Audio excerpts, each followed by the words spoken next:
Yo, what is up, my friends? Welcome to another episode of Dostcast. My name is Vinamre and today's guest is Arvind Vijaymohan. I'm pretty sure you've seen his reels on Instagram where he talks about the gentlemanly way of conducting yourself. He also talks about certain nuances from storytelling, just slices of life that he finds interesting. The man is certainly suave, extremely well dressed, and represents a style of man in India that is perhaps rarer and rarer to find as time goes on. The irony of this podcast is I am sitting famously unkempt, unshaven, in a t-shirt as he sits across me in a beautiful double-breasted suit. He's an art advisor for UHNWIs, which is ultra high net worth individuals. Bahut sari baatein. He also writes frequently on luxury and on restaurants and hotels. In French, there's a word, I might be mispronouncing it. It's called bon vivant.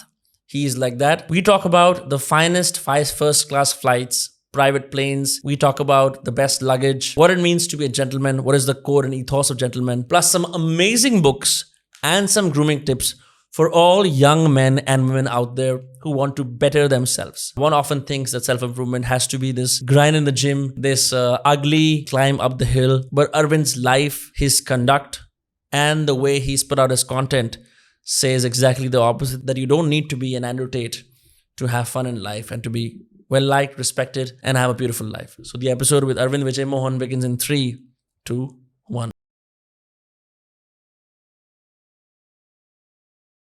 No, you were talking about how the first class is going away from airlines.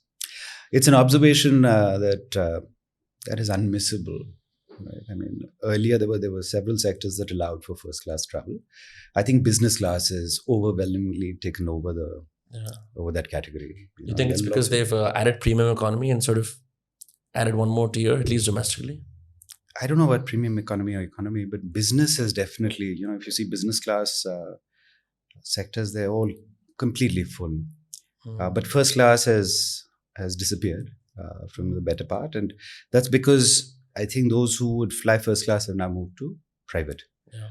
Private travel has become the go-to, particularly in sectors overseas. You don't see as much private aviation in India as you do in Europe and in the United States. You mean chartered flights, not owning private jets, because that's a whole. That's true. That too, depending on the bearing of the individual.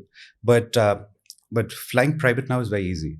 There are several services that are available that one can avail without too much of a complication. Yeah. There was always time sharing that was an option, but now there are effortless subscription packages that one can enroll to. So if I need to fly from, let's say, Paris to Geneva, or from some small city in the United States, it's typically the Valley or some such to, let's say, New York. No one's flying coach anymore. No one is. So the game has changed completely in terms of how people tend to value their time. The only time I've flown through, what's the right word? I've flown in a first class seat is, I think, on a big trip with my family to Dubai, and we were using Emirates. Sure. And they used to have 3 separate colors for each class. I think economy was green, and business class was blue, and then first class was red.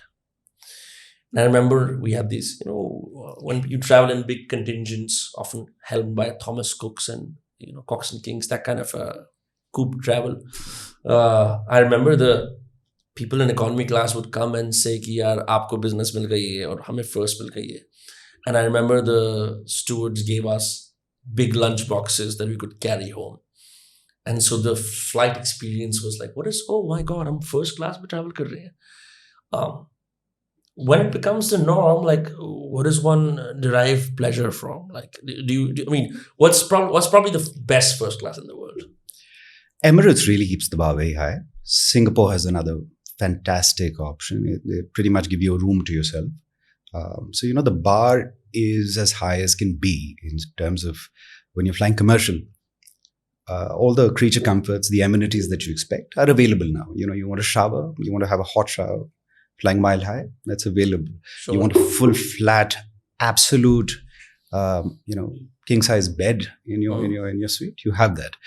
So they've really taken out all stops in terms of making sure that comfort is made available. So if you're doing a long haul where you need to wake up looking fresh as a daisy, That's a possibility. No longer will you have a sort of bedraggled, tired individual sort of stumbling out of an airport anymore. And if the following day has several important meetings lined up, you'll come out looking sparkling. So that's if you are flying commercial. There are a few legs that still allow for that to happen with absolute comfort and ease. So you think that Singapore and Emirates probably top it? What's the worst first class that you've flown through? Let's not talk about the worst. That's not very nice. Let's just stay away from. I'm known for my diplomacy. Sure. So I'd abstain from saying anything negative about anyone or anything. Well, of course, you've blown up on social media. There is no denying that. You have a very, I would say, one-of-a-kind personal brand on Instagram where you sort of sit in this nice library-like aesthetic. I don't know if it's your personal library. And you take a slice of life or a strand of information, and then you emphatically communicate an interesting story. And that seems to have gathered you a massive following. But of course, if one looks to your LinkedIn, you've worn many, many hats. I was most surprised because of my recent travels to Japan, which I have completely milked on this podcast for the last 3-4 episodes, is to see supercars and the racing of supercars at the Suzuka GP, particularly the Porsches and the Mercedes. They all had their separate racing cups, and one of them had a crash. But you have raced. Now, competition driving in India is not really a thing. I had a car YouTuber on the other day, and he was saying that you can technically spend a lakh at Bodh International Circuit and drive a car, but that's about it. Sure. How did you learn, or how did you get into the world of competitive supercar racing, if at all? Remember, I'm not a racer. I like to experience objects, right? And there's obviously a fascination with, or rather, let me sort of rephrase that. There was a fascination with speed. I think it's one of the requisites of youth. You want to experience, the fastest car on the planet. Now, even the Autobahn now has a speed limit. You can't sort of belt your McLaren down that anymore. So it's only the circuits that allow it. So you've got the Yas Marina. You've got about maybe a handful of circuits where you can get into one of the finest machines crafted and get a sense of what it is. Right? What's the craftsmanship? How powerful is the torque? You get a sense of the machine, which would be an impossibility even in the most lenient speed-wise countries of the world. So it was the fascination with that, where I very sort of deliberately, when I was traveling through a particular country, I decided to start driving. But it wasn't competitive. It wasn't racing against anyone else. It was racing against myself, if anything, and the challenges or the hindrances of my own bearings here.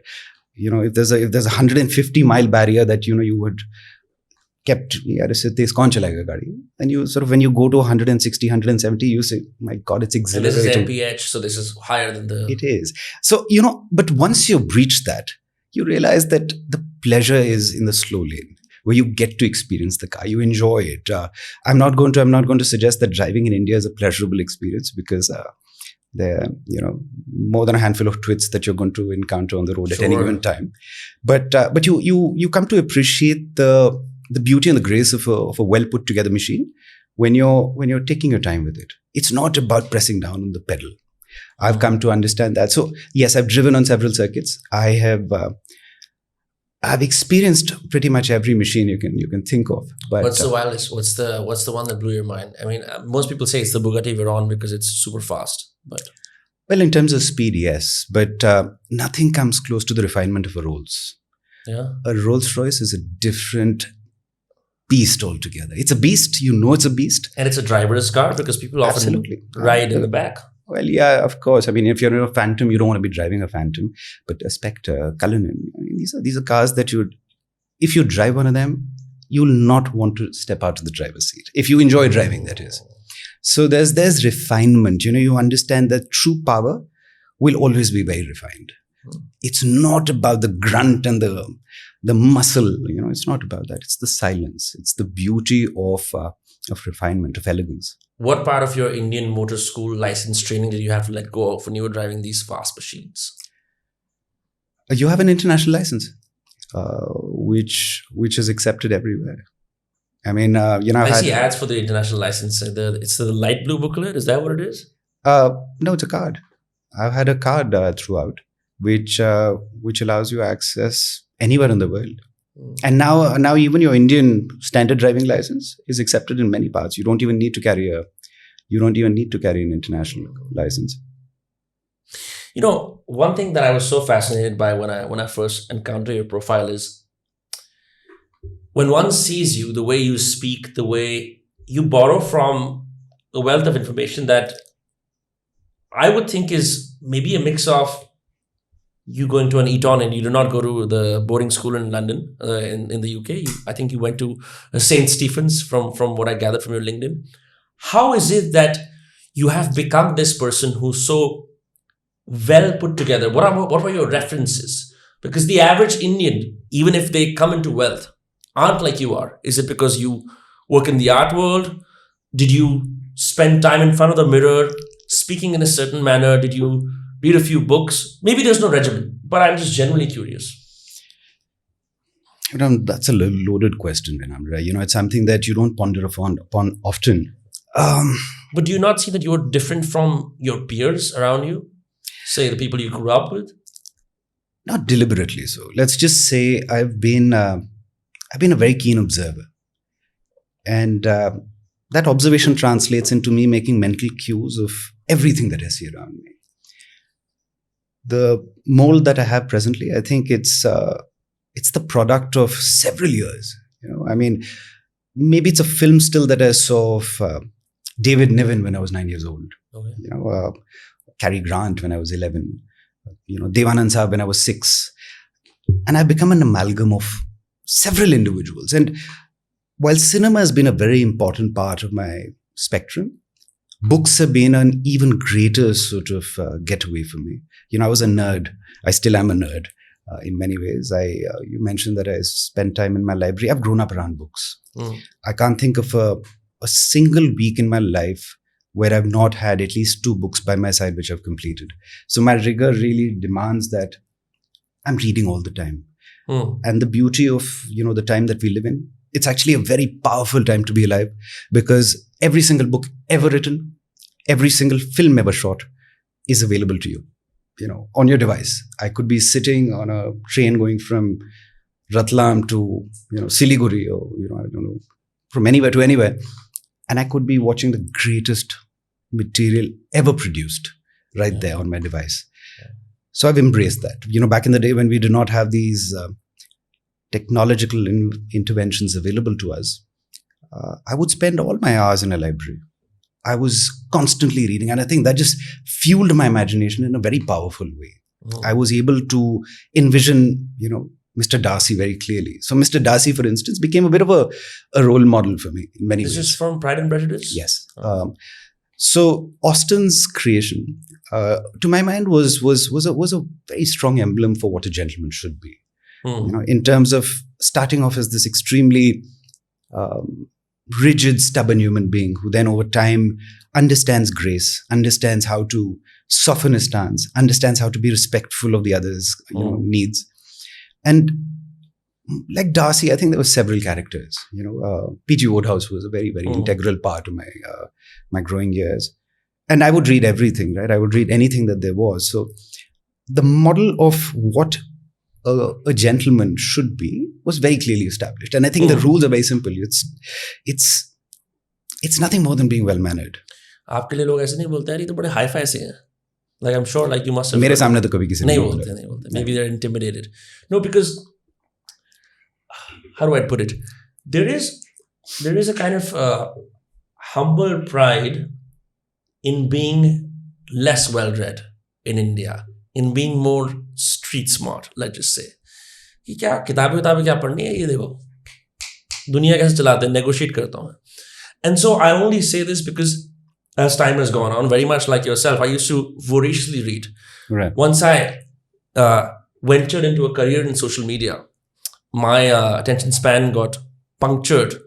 And it was only in my recent trip that I was able to devour 3 novels one after the other because I was so hungry for it.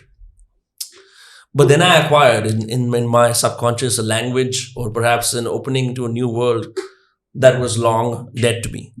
And I wonder what it really takes to constantly be this person who is a man of letters, a man of scholarship, in an era that is hell-bent on making you more, check this reel, check out, like just be on your phone all the time.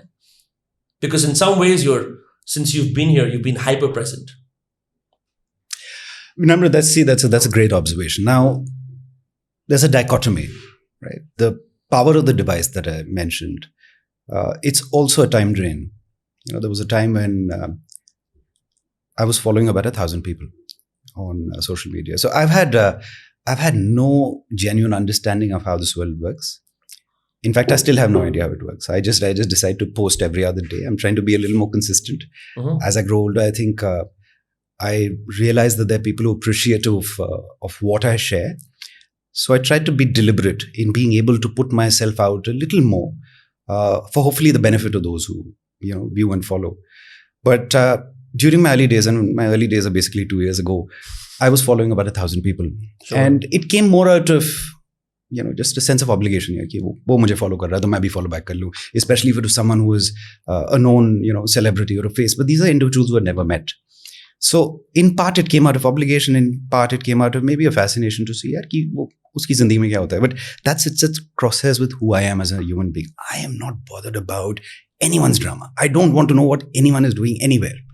I'm very content in my little library with my family with me. That's all I wish to. And if I were to sort of give a slight insight into the way I think and operate, COVID, as tragic as that time was, to me was a wonderful bubble. Because this was the first time in my life that I had the undivided attention of my family. They were with me for those 8-9 months without any distraction. They hated it. But to me, it was the best thing ever. If I were asked, what would I want to be marooned on an island with? I would be like, it's not an object. It's the family, right? Yeah. That's all that matters to me. So I sort of one fine morning realized that I was spending inadequate amounts of. I'm sorry. I was wasting a lot of time on social media, and the inadequacies of those hours.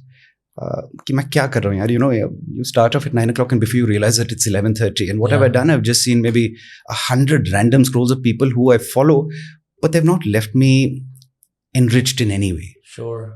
Right? And somewhere along the way, I think the fragility of the ego kicks in.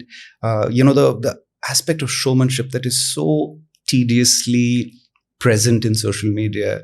मैंने कौन सी गाड़ी खरीदी है, मैंने कौन सी घड़ी पहनी हुई है, which fancy exotic location am I at, what Michelin star restaurant am I eating at, they become front and center.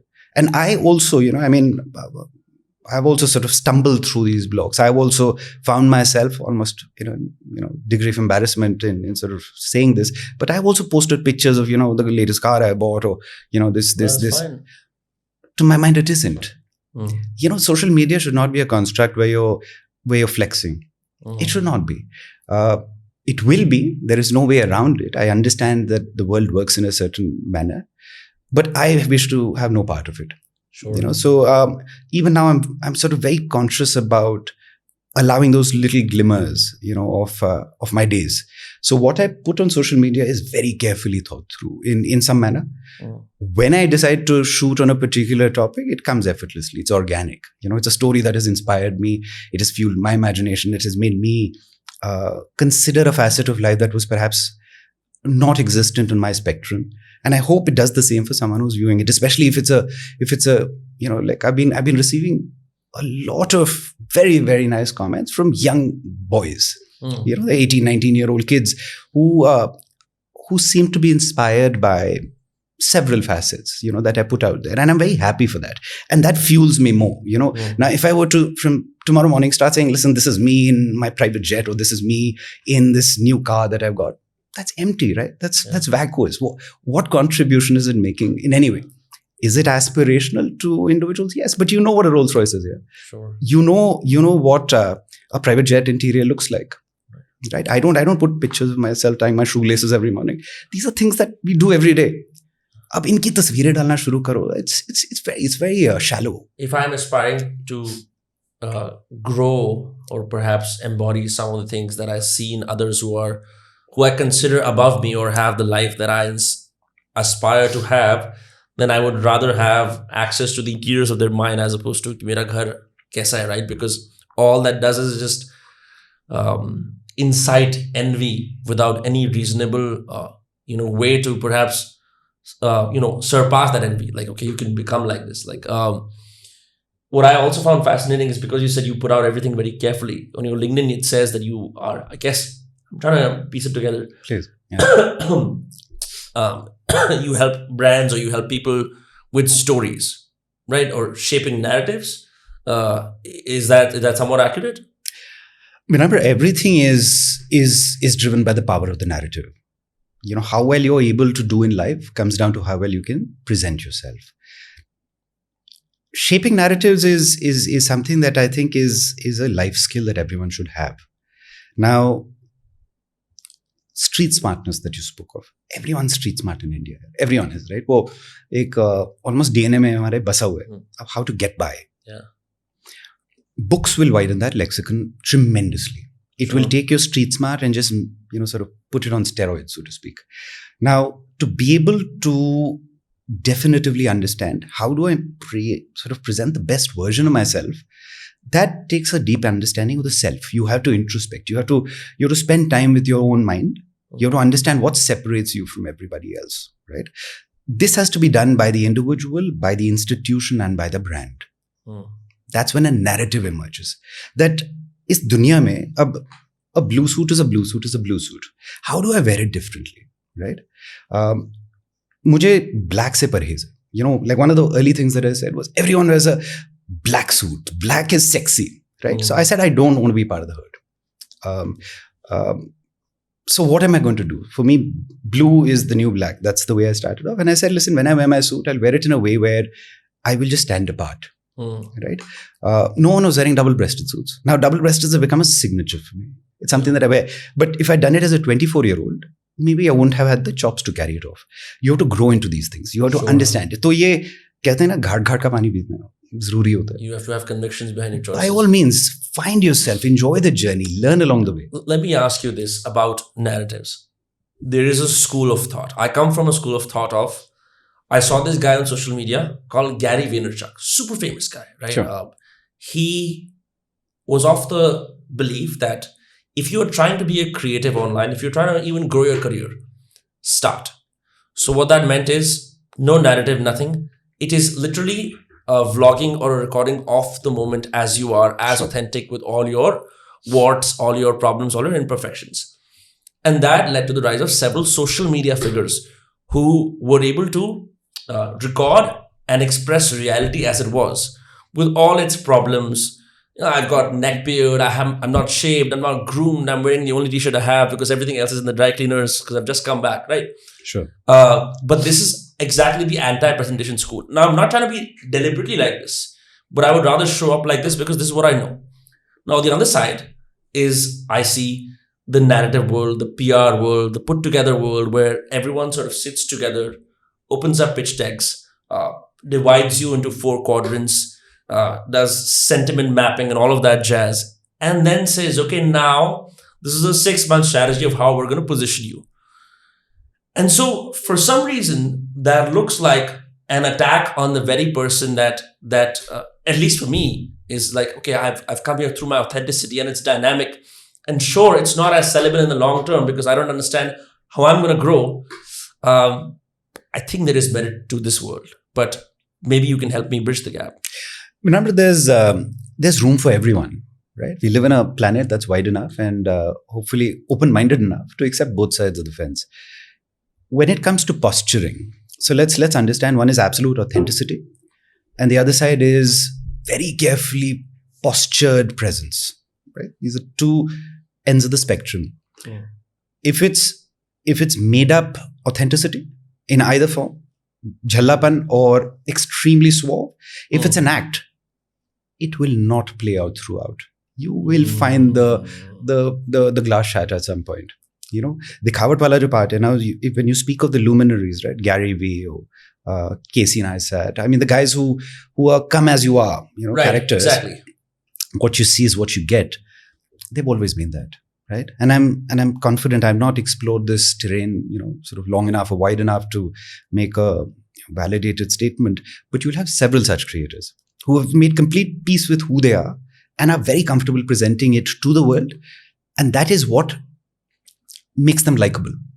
You come to appreciate that, yaar, ye mere type ka insaan hai. Yeah, that aspect of relatability.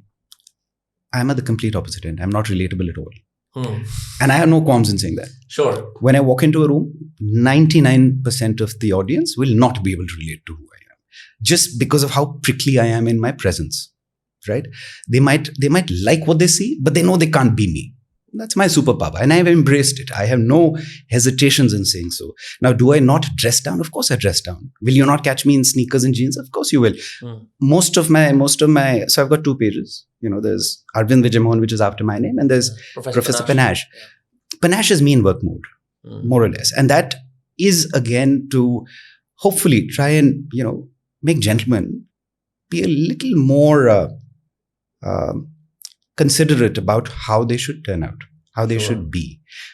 If you look at the difference between the 2 pages, I'm very casual in terms of my presence on my personal page, on Arvind Vijaymohan, AVM as I refer to it. But even over there's a degree of formality.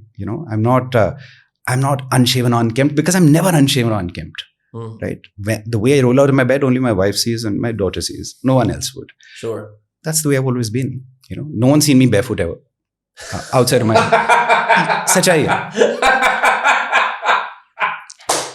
That's so funny. Okay. So, Vinamre, you have to make peace with who you are and do not play act, do not pretend, because wo pretense hai na, wo pakdi jayegi. That would be my only submission. Authenticity is crucial. Now, my authenticity is I'm unrelatable. But people find that aspirational. People like that. Great. Yeah. I'm not doing it to win followers. I'm not doing it because I want to be, a 5 million strong community. I'm not doing it for that. I'm doing it because I think this is my way of giving back. The powers of this universe have been very kind to me. I've come from bare minimum, so to speak, in terms of financial bearings. But I've found fortune along the way. I think the biggest fortune that one can have is having supportive parents. My parents are academics, they're lifelong teachers, and they allowed me the gift of imagination and the gift of books. There was never a restriction on how many books I could buy, and I was mindful, obviously. A teacher ki tankha jo hoti hai, limited hoti hai. And when you grow up in such a house, that the means are limited, but wo 3 kitabein milengi mere ko mahine ki, right? So it was that, and it was access to. My father would he was teaching in a college at the time. They had an incredible library, so I had access to that library for the summer holidays. So for the 50-60 days, I would be there morning to night, and I would come away with my mind wide open, right? The kind of images that I would see, the kind of photographs. So my earliest aspiration was to be a film director. When I was 7 or 8 years old, I wanted to become a film director because I'd seen this book on David Lean, and there was a picture of Lean directing, I think, Lawrence of Arabia. Yeah, it was Lawrence of Arabia, where he's sort of towering over this, the small. It was a panoramic shot, and he's towering over this crowd of humanity that it's probably a war sequence, where you can see Peter O'Toole and you can see them, and he's like God. So, to my young mind, that was very powerful. I was like, this is what I want to do. And I think fascination with cinema had already kicked in. My father is someone who's also very keen on cinema. So he introduced me to a lot of really interesting work back in the day. And I'm talking about before I was even a teenager. I'd seen a lot of really interesting, film. That fired my imagination. Did that make you unrelatable to your peers in school? Vinamre, so I grew up in North India. I went to school in Noida. And wahan pe all the kids were these Gora Punjabi boys, and I was this dark, scrawny, South Indian who couldn't speak Hindi too well, and I was always speaking very clipped English back then. So I was a bit of an outcast. No one really wanted to hang out with me. I was the unlikable kid in school, if you will. And that just drew me further into my shell. I was reading all the time. I wasn't very athletic. Now, what was the unlikability that you couldn't? I think they couldn't relate to me because of what I was talking about. airy-fairy बातें करता था. So that was I think very hard for them to sort of connect to. I wasn't particularly fond of cricket. I know this is a bit of a... No, that's fine. It's completely reasonable to not like something that millions of people like. I think it's because millions liked it that I did not. Yeah. When I sort of try to sort of scratch under the surface of why, it's because everyone was talking about it. यार मुझे नहीं करना. अगर सारे कर रहे हैं मैं नहीं करूँगा. Outside of an India-Pakistan match, I don't think I've ever really followed cricket. Yeah. So there was nothing that I could really relate to. I wasn't an active sports person. I was sporty, but I did not enjoy running a race because I'd always be the last one. मजाक उड़ाना वो एक norm सा बन गया था. So I found my own space. I found my own footing, and school in that way was very, very trying for me. I wasn't the brightest tool in the shed.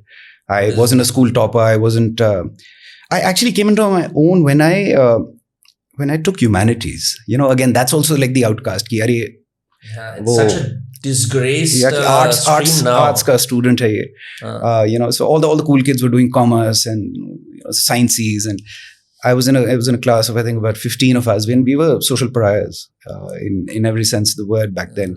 I passed out of school in the mid-90s. But that's when I really came into my own. That's when I started enjoying the subjects that I was reading. History was fascinating, right? Everything that we are today is because of where we're coming from. Mm-hmm. And the power of embracing that, the power of understanding the follies of the past and utilizing them to your benefit. I think I came to understand that from the subjects that I was studying. Geography, political science. Political science was incredible. So I think that decision shaped my life. Not that I had a choice. Maths mein I think 15 mark aaye the in 10th grade. Some such, I just barely scraped through. Right. But humanities, I think from 11th grade on, I really started discovering myself. And then college was incredible. Just 3 years, but transformative in every sense of the word. And St. Stephen's was very much like what you expected it to be, where you would finally meet equals, because one of the things that many early life outcasts face is that they never know when it's going to end and when they will finally sort of come to their own, right? Everyone has that moment where they peak. For some, it's very late in life. For others, it's the moment they move to a different city. For some, it's when they finally, for example, join the gym. For some, it's when they find people who are of the exact same propensity for danger as them, right? So they feel like, okay, I was not stupid, or I was not an outcast. I was simply in the wrong place at the wrong time. And this is my time to shine. So what was Stephen's like in I guess, the late 90s? It was a melting pot where I met a lot of very interesting individuals, who again just allowed me to be comfortable with being myself. I think during those growing years, you're very uncomfortable. You have body issues. Like I was a scrawny, dark kid, right? Big hair, short. I mean, I think it's only when I was in 12th grade that I grew a little in height. Otherwise, I was diminutive in every sense of the word. I was the quintessential pencil-neck geek. But I discovered the joys of a gym, right? In first year college, and I put on a little weight. I started getting a little more confident in being entirely comfortable with who I was. I could speak the way I wanted to. So I think college was that ground where you were no holds barred. You could say what was on your mind. You weren't thinking about yaar ki dusra kya sochega, kya bolega. Or even if they did, I didn't care. Maybe I just came into my own. And college was that ground. And in retrospect, I had an opportunity to study further. But I was also very eager to get started with life. I know that sounds a little crazy. In retrospect, I mean, I'm glad I did. But अगर मैंने 3-4 और साल लेके अगर मैं बाहर चला गया होता, थोड़ी और exposure बन गई होती, maybe I would be in a very different place. I sometimes think about... Even now, you're so successful. It's not about success. It's about life's experiences. Now, like I said, the powers of this universe have been very kind upon me. I've seen a lot. I've experienced a lot. And I can't think of a richer life for myself, honestly, in the sort of space that I find myself in right now. But the mind also does often question about decisions. अगर मैं college के बाद higher studies के लिए चला गया होता, तो क्या होती मेरी जिंदगी, right? Maybe it's a book that I wish to write. What would that life have looked like? Maybe I'd be an academic. Maybe I'd be sort of, teaching students somewhere. So let's contextualize at least 3 experiences that perhaps will tell our viewers about this rich life that you talk about, because they might not know the spectrum One was, of course, that in your LinkedIn, you said that you've dined at the finest restaurants, right? And like, which is why I said, I think a lot of what you do has come through curiosity, moving past fear and into the world. To set context, I remember the first time I was on my own in a foreign country where I had all this practice from reading, writing, speaking, and it sort of fell to the wayside because I could not actually speak as fast as I thought. Sure. And then it was a lot of knowledge in the books and knowledge of what my parents taught me and my life experiences in small town Faridabad, meeting the real big world of Boston. And it taught me so many things. After that, I was able to take this body and this mind in different rooms in the world and feel comfortable. Like I know how to speak, I can order my drinks, whatever it is. However you call yourself well adjusted. What was your first few experiences that you opened up for this rich life? Was it a fancy restaurant? Was it something else? Remember, it's a constant journey, right? I mean, so if you're asking about early experiences, you stumble and learn. It's like when you sit down on one of these, very well laid out 9-course meal kind of presentations in one of the fancier parts of the world. You're sitting with a very august group of individuals. Do you feel out of place to start with? Yeah, if I think back, perhaps I did. Because you're not born into it. It is new to you. It is alien. You are sort of figuring out whether you. First of all, what are you doing there, right? मुझे क्यों बुलाया यहाँ पे? Right? Okay, so you did something that a client sort of is appreciative of, and he's sort of invited you into the inner circle where you're meeting some of the most powerful individuals in this planet, right? And you are a little mindful. मैं joke ना crack करूँ, मैं थोड़ा सोच के बोलूँ. So it's intimidating when you do it for the first few times. But then again, that early lesson of me coming into college, for instance, where I told you that, you ultimately have to embrace yourself. You have to just be in absolute adoration of who you are. That's what it comes down to. There's this character called Geet in Jab We Met, yeah. Right? I think what Mr. Imtiaz Ali has created through her is emblematic of how every individual should be. The former self, the way that she goes through this depressive phase where she's lost her identity, and then Mr. Shahid Kapoor's character sort of reshapes that. But if you think about who she is, the purity of just absolute unbridled love for who you are, that's at the core. You need to be happy when you look at yourself in the mirror, irrespective. Yaar, sari khamiyan, kamiyan, sab kuch hai, right? I've got the skinniest wrists in the world. I used to hate my wrists. Now I think my wrists are the most beautiful wrists in the world, right? You have to come to that point where you own it completely. This is me here. This is my shell. This is who I am. This is my mind. I'm the best. And every time you make a mistake, every time you do something that is not right or, to your moral code, correct yourself. Galtiyan sabse hoti hai. Every single time in my life, if I find myself near a door, I'll hold it open for whether a man or a woman is coming in. 6 times out of 10, they won't even notice me. They won't even see, yaar, ek individual hai, he's taking the time to hold the door open. Parwah nahi karte hain. And I'm not talking about India, it's all over the world. It happens everywhere. But I still do it, right? I'd feel very bad if I don't do it. मुझे वो खटकेगा कि नहीं यार, that's not me. नहीं कर रहा ना, it obviously hurts. वो ego नाम की जो चीज़ होती है, वो प्रकट होती है. It comes out of nowhere. Even if you keep it suppressed, even if you sort of keep it in check, it will emerge. You have to constantly. It's the whole concept of waking up every morning and realizing it's a brand new day. It's a brand new you. You have to go out there and give it your best. That's all it is. But still, tell me about your first most awkward experience at a luxury establishment, because people who are not born into generational wealth, who haven't had a training of being in the best private clubs, the best restaurants, the best bars, often sort of stumble into it. You'll see this new money guy who's just made some money. I've been like this. My first time at a cocktail bar on my own was just me holding myself like this because I was like, oh shit, and then gradually speaking to the bartender, feeling comfortable enough, taking up space and starting to write in my notebook on the bar about how I am in that place, just meta-narrating, and then 2 drinks and 3 drinks. And suddenly and now I'm very at ease at cocktail bars. But for you, I'm sure the stakes must be high. What's the one incident where you were completely out of wit's end Namra, I'm trying to search for an answer, and I'll give you the absolute honest response that comes to my mind. Have I been terrified in situations? Yes. I still am terrified in situations. But you don't let the other one know. You wear this cloak of invisibility, and it makes you the most powerful human being in the world. What you do is observe. If this is a question directed at me in terms of how should you navigate such a scenario, stand in a corner and observe. Don't be in a hurry to present yourself. I think before I entered any setup, I was forewarned. I was told that, listen, tonight you're going to be at dinner with 12 very powerful guys. Their collective net worth is greater than the GDP of 15 countries. Right? So you're going to be around some very powerful humans.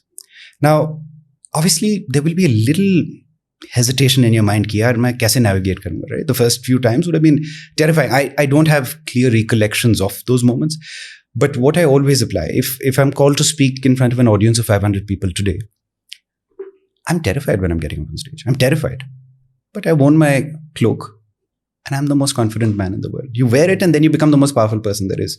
So my only two submissions would be observe. Observe from a distance when you're in an environment that isn't familiar. Right? Just see how everyone else is operating, and the ease that they have will automatically translate to you. Generally, when people are out of place in a situation, they think that everyone's watching them and it's about their redemption arc and how they will be the most extroverted person, often with some nasty, debilitating effects. Because I found that social confidence and extroversion is fun in small scale settings like schools, colleges, and your peer group. But if you're trying to show off about how excited and thrilled you are, you can rub off people in the wrong way. It's when, like you said, it's almost, but the difficulty is when the moment you enter a room like that, also thinking about this is my big break, I've arrived, all of those things. So you want to catch the attention, but it's difficult to submit yourself and just observe. It's actually not. It's something that comes very easily. So see, first things first, if you're in a setting where you think everyone's looking at you, you're never in such a situation. No one's ever looking at you. No one is. They're all very happy with themselves, especially if you're the outsider, right? If everyone's attention is on you, if all eyes are on you as an individual, then you're the chief guest. And then you've earned your jobs. You've already, given merit and reason to, aap kyun hai wahan pe? Then you already are confident. You should get confidence from the fact that, I've been called as a chief guest there. Right. It's very simple. If you walk into any other setting, you're not the center of attention. You're not. When I walk into a room, even if I'm the best dressed guy there, which chances are I am, no one's looking at me. Or at least I assume that to be the case. And I'll go and I'll take my time in the room. See, I'm again speaking out of turn here because now it's a very different sort of setup for me. I'm trying to sort of, use the clarity of where I'm coming from to try and respond to your question. And the only suggestion that I would have is be comfortable with yourself, stand in a corner, make notes, and use them. Since you work with several UHNWIs, it took me a while to memorize that. One often asks, at least there's many people who I know who will ask this same question of wealth managers, right? Because they tend to manage the wealth of people who are extremely rich. Is that what is it that these people have done that have gotten them in that place, right? And the answers are often varying. They said it's a spectrum. You can't really tell. Like you could have someone who's $7 billion net worth and they wake up at 6 p.m. You could have someone who's at the same net worth and they never sleep. So you can never tell. But there is clearly something about these individuals that have led them to amass such great fortunes. Maybe it's a sense of ease. Maybe it's a sense of ordering people in a way where they're captivated by you. Across all these people that you work with in your capacity as an art advisor, what have you noticed that strikes out? There's several facets. There's no secret sauce here, right? Even if there is a secret sauce, it comes down to brass tacks, they're driven. They're very clear about their differentiation. What is it that is special about them that separates them from the herd? And they're committed to their cause. Right. So it comes down to that age-old parable of finding your purpose. Once you find your purpose, don't do it for, again, the sake of posturing. It's cool to support veganism. To main vegan ban jaunga. Right? Don't do it. Do it when you truly believe in it You need to be driven, you need to be committed, and you have to understand how you stay away from the herd. If everyone, so one of my grouses with the Indian environment is we tend to copy very effortlessly, right? वो हमारे almost DNA में बस सा गया है, which has made us lazy, which has made us subservient in thought. Right. We need to sort of celebrate originality, and that's very hard. It's very challenging. Someone will say, "Yeah, look at you talking about this. You're also wearing a suit, which everyone else wants." Everyone has to get ready. Everyone has to get dressed. If you are going to get dressed, try and be the best dressed person there is. Right. That's my driver in life. But when it comes to ideation, we should never be lazy. So when you say I want to start a page, if everyone's going to start in this, let's do this, let's create a page, just because that is cool or sexy or the thing to do, but it's at crosshairs with who you are, avoid it. Understand your voice. So the most powerful, the most successful people are original thinkers. I think that is that one differentiator that usually puts them away from the rest. Even if they're sort of cement traders, there will be originality in how to work the equation that is, challenging them at that time.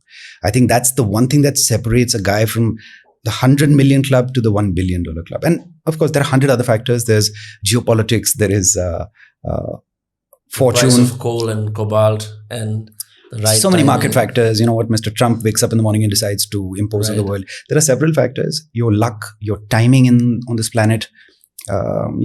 Malcolm Gladwell in Outliers had a very interesting reference where he speaks about the year of your birth making a difference on your success. All right. He said something about how Bill Gates and Steve Jobs were born in the perfect year for Absolutely. computer technology. Absolutely. So, if you were to, let's say, be 3 years junior to a Bill Gates, it's not merely the year of the birth, it's also where you're born, into what family you're born. Mr. Gates, for instance, had access to one of the only computers that was made available to a school. Mm-hmm. His school was that prestigious ground where a computer was available. Now, amongst his peers, I'm guessing there were a few hundred kids in the school. He was the only one who was perhaps driven enough to say that every day I'm going to go and sit and spend a few hours on the computer, right? So having access alone is not the translator to greatness. It's also that curiosity, that want, that desire, that aptitude. There are so many factors that will shape your destiny, right? But I think hunger, I'm sort of, as they're coming, I'm just sort of narrating them to you. So curiosity, hunger, drive, determination, how committed you remain throughout. What about ruthlessness? There's a certain very important characteristic trait, ruthlessness, that was made visible after the show Succession came around. It's a very important requisite to immense fortune. And I've observed something in particular with the very ruthless, those who have been almost cutthroat in their journeys. At some point, philanthropy kicks in. They realize कि यार बहुत कर लिया. Now it's time to give back. Yeah. That happens. I'm not saying it's the blanket rule. There's some people who remain ruthless till the day they pass. But this is something that, especially within the circle I have access to, a lot of them are now in very heavy giving mode. They're giving back. And that in turn, has perhaps inspired me to say, listen, what's my way of giving back? I can't leave $1 billion yet. Maybe in 5 years, I'll have a few billions to sort of leave for the planet. But right now I've got time and I've got a certain understanding of a few things in life, which I want to share, Sure. Hopefully to inspire a few people. So it's a journey, it's a daily ritual for each one of us to respect ourselves. And it comes from there. I want to move away from the abstraction of taste to something tangible, because it's the question I get asked the most. Right. And I sometimes don't have the answers, because all I can say is, look, this is what I'm listening to right now. You can use this as a starting point and then go on your own journey. But then I see that people want a formula. They want a formula for, okay, how do I get better music taste? It's so subjective, right? How do I get better artistic taste? It's again subjective. Since you work in this world, maybe you've been asked this question more. Sure. By either art buyers, by people who are fascinated by your work, that how do I do this, what you do? Like, look at a painting and say, use some adjectives and generally mean those adjectives, not just empty epitaphs. Like, have that piece of art or that piece of music really resonate with you. So the words that come out from you are authentic. Vinamre, Frame the question for me again. So what I mean to say is, when people say, I want to have better taste, but they are afraid, or they can't find the access to that taste, and they look to you as you look at this foreign object, Sure. and are able to say something very nice about it that is authentic. Sure. So, Vinamre, it comes down to one very simple ground rule. That is exposure. Expose yourself. The more you see, the more you forget about reading as well. It's just visual to begin with. Any journey starts with the visual facet. Whether it's art, whether it's cinema, whether it is, the way one is turned out, it starts with a simple act of observation. Just see as much as you can, right? And like I said, we live in a time where everything that you want to see is available online, right? So if I want to see the Gucci archives from 1965, I'm a fashion student, it'll be available somewhere, right? If I'm a literature, graduate in the making, and I want to read the 100 finest books ever written, they're all available. Even the ones that are out of print. Let's say there's some obscure text that one has only heard of. It's this mythical text. वो भी आपको online मिल जाएगा. As an art advisor or connoisseur, every single painting ever painted is online, right? So it starts off with making time to observe and to expose yourself. The more you expose yourself, the more you find your sort of visual lexicon widening, the easier and more effortless all these things become. उसके बाद मतलब, और ये आपको rigorously 3, 4, 6, 8, 10, 12 महीने करना पड़ेगा. आप करते रहेंगे, then it becomes second nature. When you've seen every single painting, every single doodle, every single line that Van Gogh has ever created, you come to understand why he's great. Why is this man championed? And okay, Van Gogh is a slightly more accessible example because the works are visually stunning. Let's take the instance of, let's say, a Gaitonde. Vasudeva Gaitonde is by any measure the greatest abstractionist from our parts of the world, celebrated by the community of critics around the world. But he ranks amongst perhaps the greatest abstractionists globally. To a sort of early observer, you look at the picture and say, "Yaar, ye kya hai? Ye to bas paint ke dhabbe hain. He's just splattered some paint on this piece of cloth. What's the point?" But you have to spend time with it. Now, I can try and distill some information and give you gyan, but it won't make any difference to you. You don't have a picture for reference. There's no point. By all means, pick it up and in post-production, add it. Oh, right. Okay, so people will understand, yaar, isme kya hai? Ye to mera 3 saal ka bachcha bana dega. Right? Spend time with it. See the 200 odd canvases that he painted over the course of his 35-40-year-old practice. 40 साल उन्होंने जो काम किया उसमें बस 200 paintings बनाई उन्होंने, right? Spend time and be open-minded. See, I think most of us start close-minded. Right. You look at something Jean-Paul Gaultier designed and said, "Yaar, ye kya hai? Kaun pehanta hai?" Right? It's very easy to at a cursory level dismiss anything, but give it time. Sure. Chances are at the end of it, you'll still come and say, why should it be important? No, it's also evident by, if you look at the average Indian household, once they acquire money, from the false ceilings to the pitchwai paintings, it's just the standard across every household, right? The moment you put in some contemporary art, it's almost like a blasphemous thing. But because you said that, I actually felt a paucity of that, I'm in this art world now briefly and I'm not seeing these paintings. So one fine day I took some drinks and I went to NGMA in Delhi. And there's a 20 rupee ticket. Sure. What a wonderful time. And because I read about F.N. Souza in Jeet Tyler's book of Chocolate Saints, I saw his painting. It's called The Goddess at NGMA.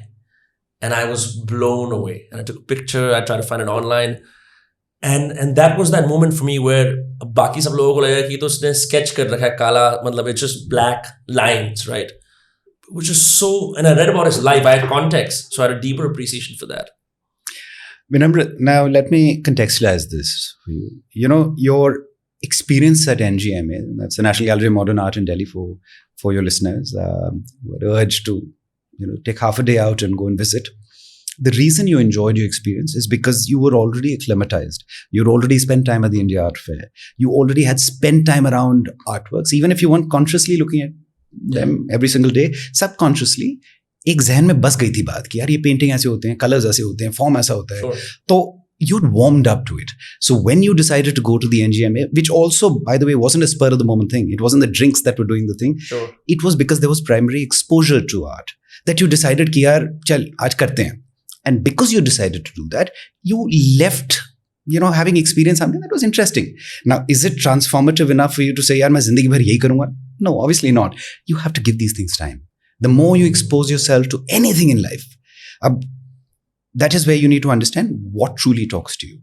And if you are able to find that sweet spot where whatever this element is that talks to you is sort of able to translate into some professional value, right? I might be a car junkie, but how do I make this fascination that I have for this vertical or this industry, how do I transform that into a potential career?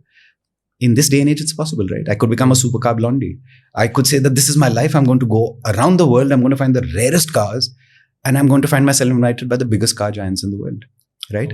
So we live in a time where whatever, मैंने शुरुआत में आपको बताया था that we live in a time that is genuinely powerful. And it's never been as powerful. It hopefully will become even more powerful with AI and all other, facets that are emerging upon us that we are threatened by right now. But I think we need to embrace. Side note, I visited ChatGPT for the first time last week. Okay. And I realized that I was not visiting it because I almost thought of it as a curse. कि यार ये क्या है, ये मतलब ये creative thinking की धज्जियां उड़ा देगा. Everything will be done. We are already so lazy. It'll make us lazier yet. But I was fascinated by it. I was blown by the power of how it can distill information into this little capsule that can then throw your mind into such powerful direction, right? And it's only the starting point. Now, either you treat it as a crutch, जो आपकी जिंदगी आसान कर देगी, but आपको handicap बना देगी, or you can use it as a weapon that can truly be an arsenal for you. Yeah. Right? So we need to understand the power of what we are surrounded with. We take it for granted. We spend too much time on inanities. We need to change that. We need to truly harness the moment that we live in. I'm a full-fledged user of all these GPT tools. I have an interesting observation. It definitely helps you think, but it kills the time to ponder. So you don't ponder anymore. Like if I ask you something, you will think, go through your head, and then give me an answer. Now, imagine this. I'm sitting in Japan, Shirahama Beach, and I notice there's no one in the water. It's 4 p.m. The Japanese follow rules to the T. Sure. I want to go into the water. It's not beach season. Imagine my dependence on this Grok AI is that I'm searching on the AI. Is it okay to swim in Shirahama Beach in April at this hour? None of the other people are swimming. Now, it's getting all the information from available archives, beach open days, closed days, all of that, and saying, probably not a good idea considering swimming season is blah, blah, blah, blah, blah, blah, blah. I'm still very reluctant. I call a friend who had been swimming an hour ago. He said, it's perfectly reasonable. People were doing it. Just go in, you idiot. And then I realized I could have just gone to someone and asked, and which is something I generally do. I rely on my own physical body to take me to places and ask people questions so I can move in the world. I was like, this is so stupid. I'm on this beach with people around me, and I'm asking this AI, should I go swim? I'm taking permission from this AI to go swim. मतलब ठीक है, Japan है, क्या कोई jail थोड़ी डाल देंगे? It's not like, you're not washing yourself in the onsen or something like that. So it made me realize on that day that I think I'm sort of like giving away a lot of my power. Vinamre, see, it comes down to understanding the power of your mind, right? There's a table जिस पे truffles पड़े, the finest truffles that you'll find in the world. There's a slice of pizza, Neapolitan pizza, and let's say there's a chola bhatura, right? Now I could every single time go and pick that up, right? But at some point, you know that, yeah, there is a time and a place to do this. ठीक है, थोड़ा कर लिया. But at the end of the day, your mind has to make that decision. Now, if you just because it's there every morning, if you say मैं छोला भटूरा खा के अपना दिन शुरू करूँगा, you'll be sluggish. You'll be thinking in a matter of time you'll have a nice fat pot belly to be proud of. You need to make these decisions. Human touch is always going to be the most important aspect powering you forward. Technology will always be available to you. Now, how you use the technology, I know people who will probably spend 8 hours on Instagram just scrolling, right? The power of your mind has to kick in and say, nahi yaar, 45 minutes, right? Or not at all. Like right now, I probably spend an hour on social media a day, typically responding to comments that have come in. I try to be a little more deliberate, but I realize 1 ghante se zyada starts weighing down on me. It starts weighing down on my free thought. So a chat GPT or a Rock, I'm not familiar with Rock is, but Rock is the Twitter. It's embedded in Twitter. Ever since Mr. Musk took over, I'm a little hesitant to spend time on Twitter, but nonetheless, it's something that you have to use with your discretion. You have to understand that these are tools that are to empower you, and the image that will flash in my mind. I mean, it's flashing in my mind right now when I think about social media or any of these tech tools are. The concept of a leash, right? Does social media have a leash on you, or do you have a leash on social media? Are you its pet, or is that object in your hand your pet? That's a nice euphemism. You have to remember that that's here to serve you, not the other way around. It's your personal monster that you have at your beck and call. So use it intelligently, use it wisely. But अगर आप उसको आजादी दे देंगे कि उसने आपके गले में पट्टा डाल दिया, then you will always be it's little chihuahua, barking at. Yeah. There's an emerging trend among Gen Z culture writers where they advocate IRL experiences, in real life experiences. Okay. Because a lot of people from Generation Z have had some of their best coming of age years spent hibernating indoors. Some have forgotten social cues. And I have evidence from my own life with my friends, younger people especially, to prove it. So now some of them are gradually learning how to be in the world, to understand social cues, to be out in the world, perhaps even without your phone. What a risky thought, right?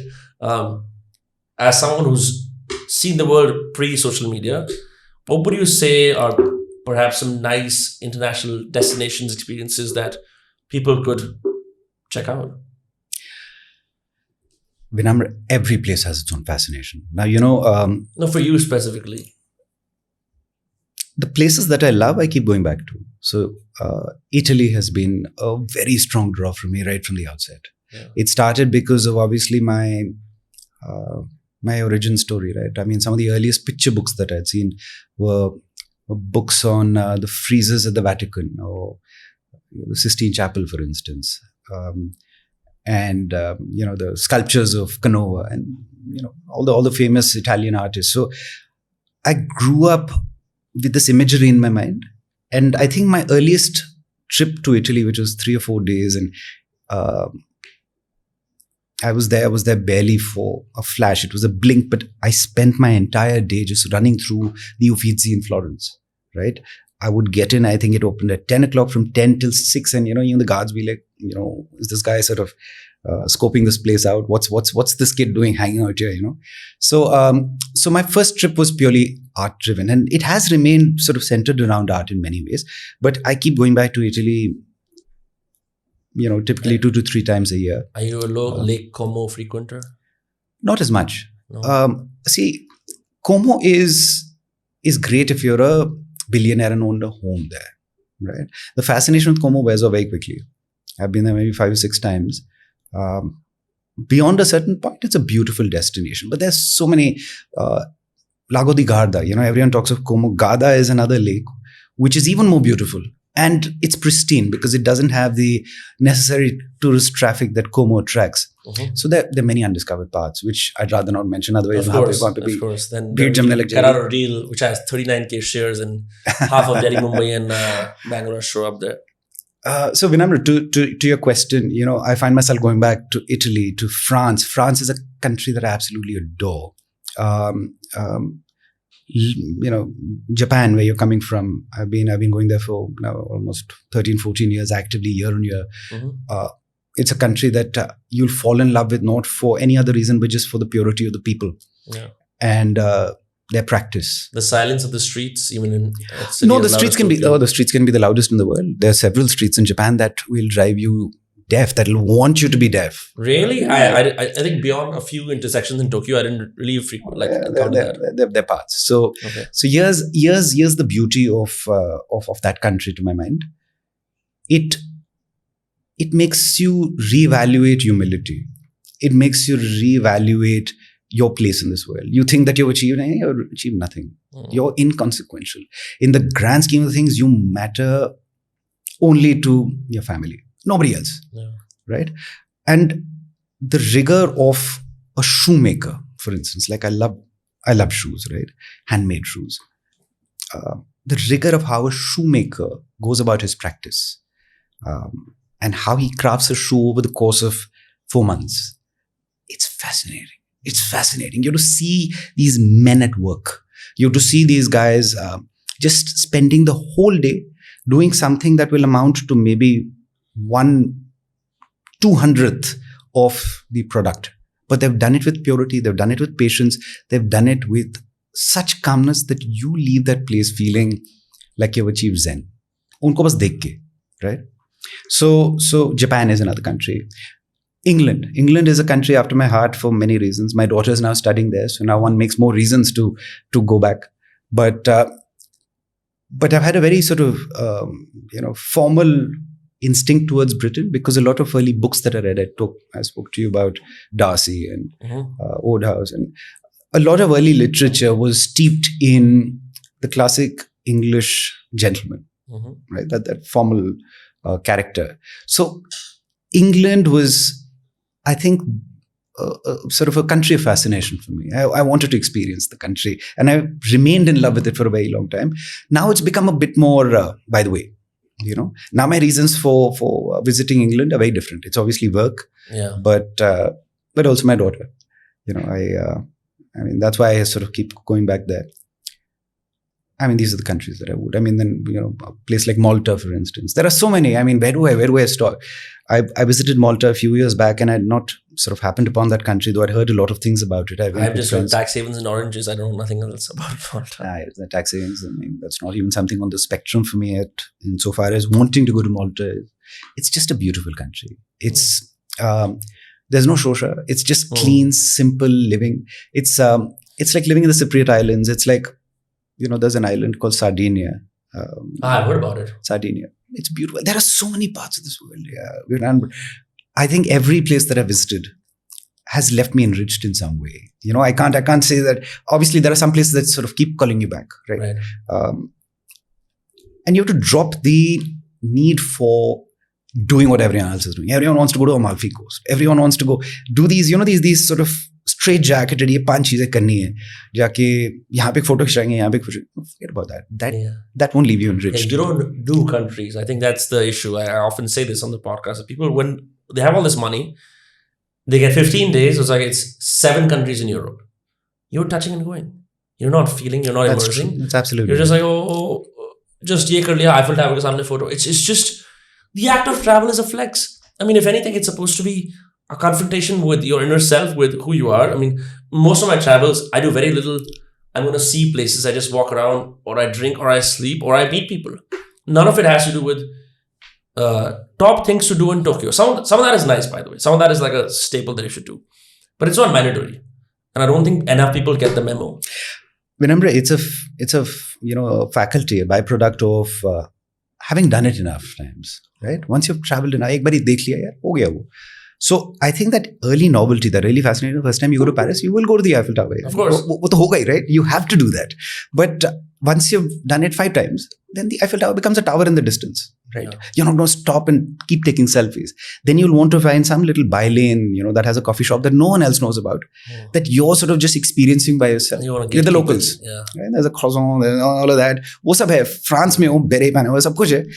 But it's not with the selfie in mind. It's not with, you're experiencing it. You're sort of getting a sense of what sort of nourishes your soul, your being, that moment in life which you'll remember.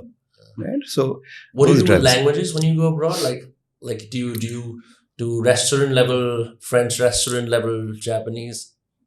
Yeah, no, I've never really bothered about that. There's always someone who will translate for you. Or, Okay. yeah. This trip I use Google Translate the entire time. Yeah, there's always something. Technology, like I said. Yeah. I mean, my reliance on technology is very limited still. Like I said, ChatGPT is something I discovered quite happily only a week back. But there's always someone at hand. Yeah, there's always a valet. There's someone or the other who will translate for you. Language is not a barrier. That's a challenge. Unless you've found yourself with your car broken down in the middle of, southern Switzerland or something. Has that happened? No, my car has broken down a few times, but never too much of a challenge. What about India? What about it? What about the places in India? Oh, India is the richest of them all in terms of just sensory pleasure. India is the absolute amalgam of chaos and calm. You can find yourself at this cross section of complete contradiction, right? But the power of India to transform you as an individual, as a human being, is almost akin to Japan. But you have to believe, and you have to look through the madness. India resides in those little pockets. There's humanity everywhere. Everyone on the surface seems to be, chalu and only going about their life and how do I make myself stronger and, wealthier and wo sab theek hai. But there's also a lot of humanity in our country. There's a lot of, some of the wisest conversations I've had have been with common people, bus conductors, cobblers. They tell you things that will stay with you for life. And it's very similar, like, a tavern owner in some small town in Italy that I don't even remember now will say something to you that will stay with you. India has so much humanity on ground, especially the common guy, right? The chap who has no agenda. Those are the ones who I think we don't focus upon. And I think there are a few pages on social media that talk of, whatever, like the Humans of New York. I think there are the pages that speak to their stories. I think that's what's powerful. Now, locationally, it's the small town India that I think really life resides in. Lucknow. What an incredible city. What an incredible city. The people there, I know I'm coming from a slightly romanticized corner of my mind. What else would you do? No, I mean, see, reality will hit you smack in the face because there'll be we can talk about AQI and bad public. No, forget about that. Yeah. But there's no point. Listen, you can focus on the good and you can focus on the bad. That's what I'm saying. There's bad everywhere. Yeah. There's bad everywhere. Is India a mess at many levels? Of course it is. Yeah, but every other country also is. Yeah. Is it hard to breathe? Of course it's hard to breathe. But so what? If you made this your home, then love it, respect it, care for it. I had an opportunity, much like many of my peers when I was 22, to go study overseas and then potentially even work at various times, relocate. Mm-hmm. I've never considered that thought.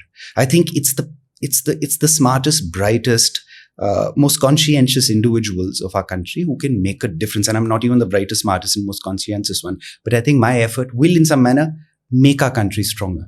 So I've always been very driven by this need to be proudly Indian and highlight the beauty of our country. We've got to stop belittling our country ki har turn pe aapko koi na koi milega. There'll be one moron who will make your day special, right? He'll cut you off in traffic. There'll be someone honking. You held the door open. There'll be some, gunk who will walk by and not even respect or regard you. Ye sari cheezein hongi. But let's not focus on that. Let's focus, like I said, on the beauty of our land. We were talking of the diversity of... you like Lucknow, you said? Lucknow is from that romanticized corner of my mind. It's a city that's steeped in a different time. And you can rediscover a bygone era very easily if you allow yourself and your senses to react to what you're seeing. Right? So like that, the Bhopals, the country. There are so many of these small cities that we don't even think about. We'll go to Goa because of the obvious sort of charm there. I've not been to Goa in several years and I don't think I'm missing much. A lot of my friends have moved there, bought property there and are quite happy. But Goa is not my go-to destination, right?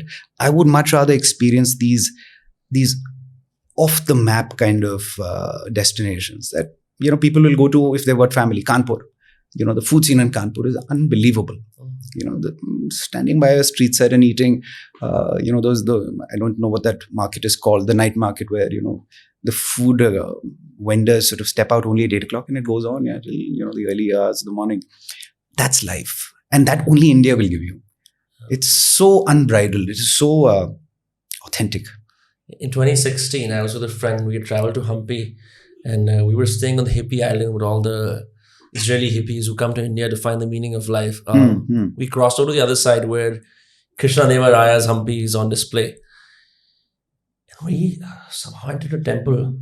And the moment you enter, not even a split second passes, you look up, there's scaffolding, there's monkeys, and in the scaffolding is a giant elephant that people are worshipping, and a real elephant.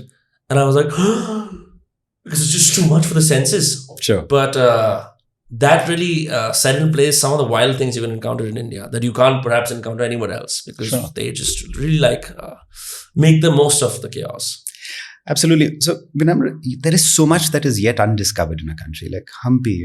Very few people have heard of it. Like, okay, maybe they've heard of it and they made fun of it in a sort of crass joke somewhere.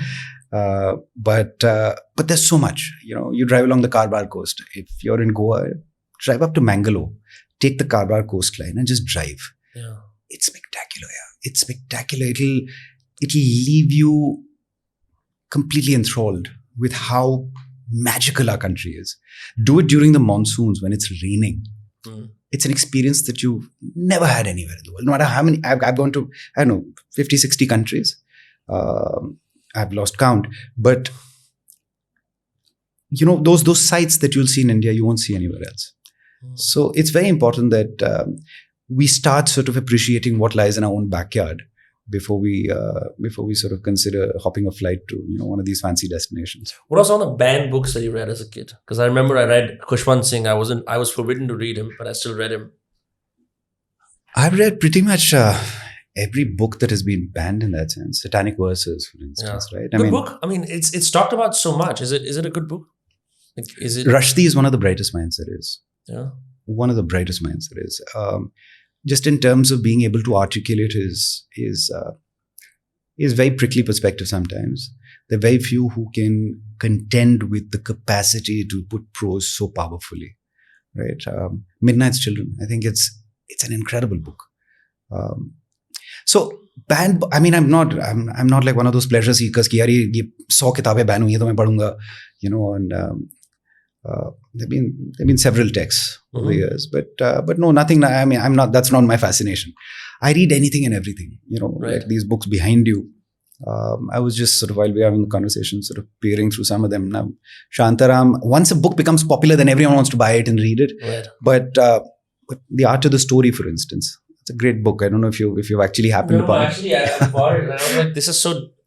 It just looked like it was compiled together by some random dude. I never bothered. Is it a good book? What about the one next to it, Tribe of Mentors? Have you read that? Tim Ferriss's? Yeah, it's a book that you pass through. You can leaf through it, and it's a very powerful text, right? In a span of I think I took about a day to read this book. You've accessed about 200 minds. Yeah. Each one giving you specific perspective on how to win at life. Yeah. That's very powerful. Think about it. Only a book can do that. So for me, fascination lies in being able to read a wide assortment of material. There's some things that I obviously will not enjoy at all. And the one thing that I hate to do is put a book away after I've started reading it.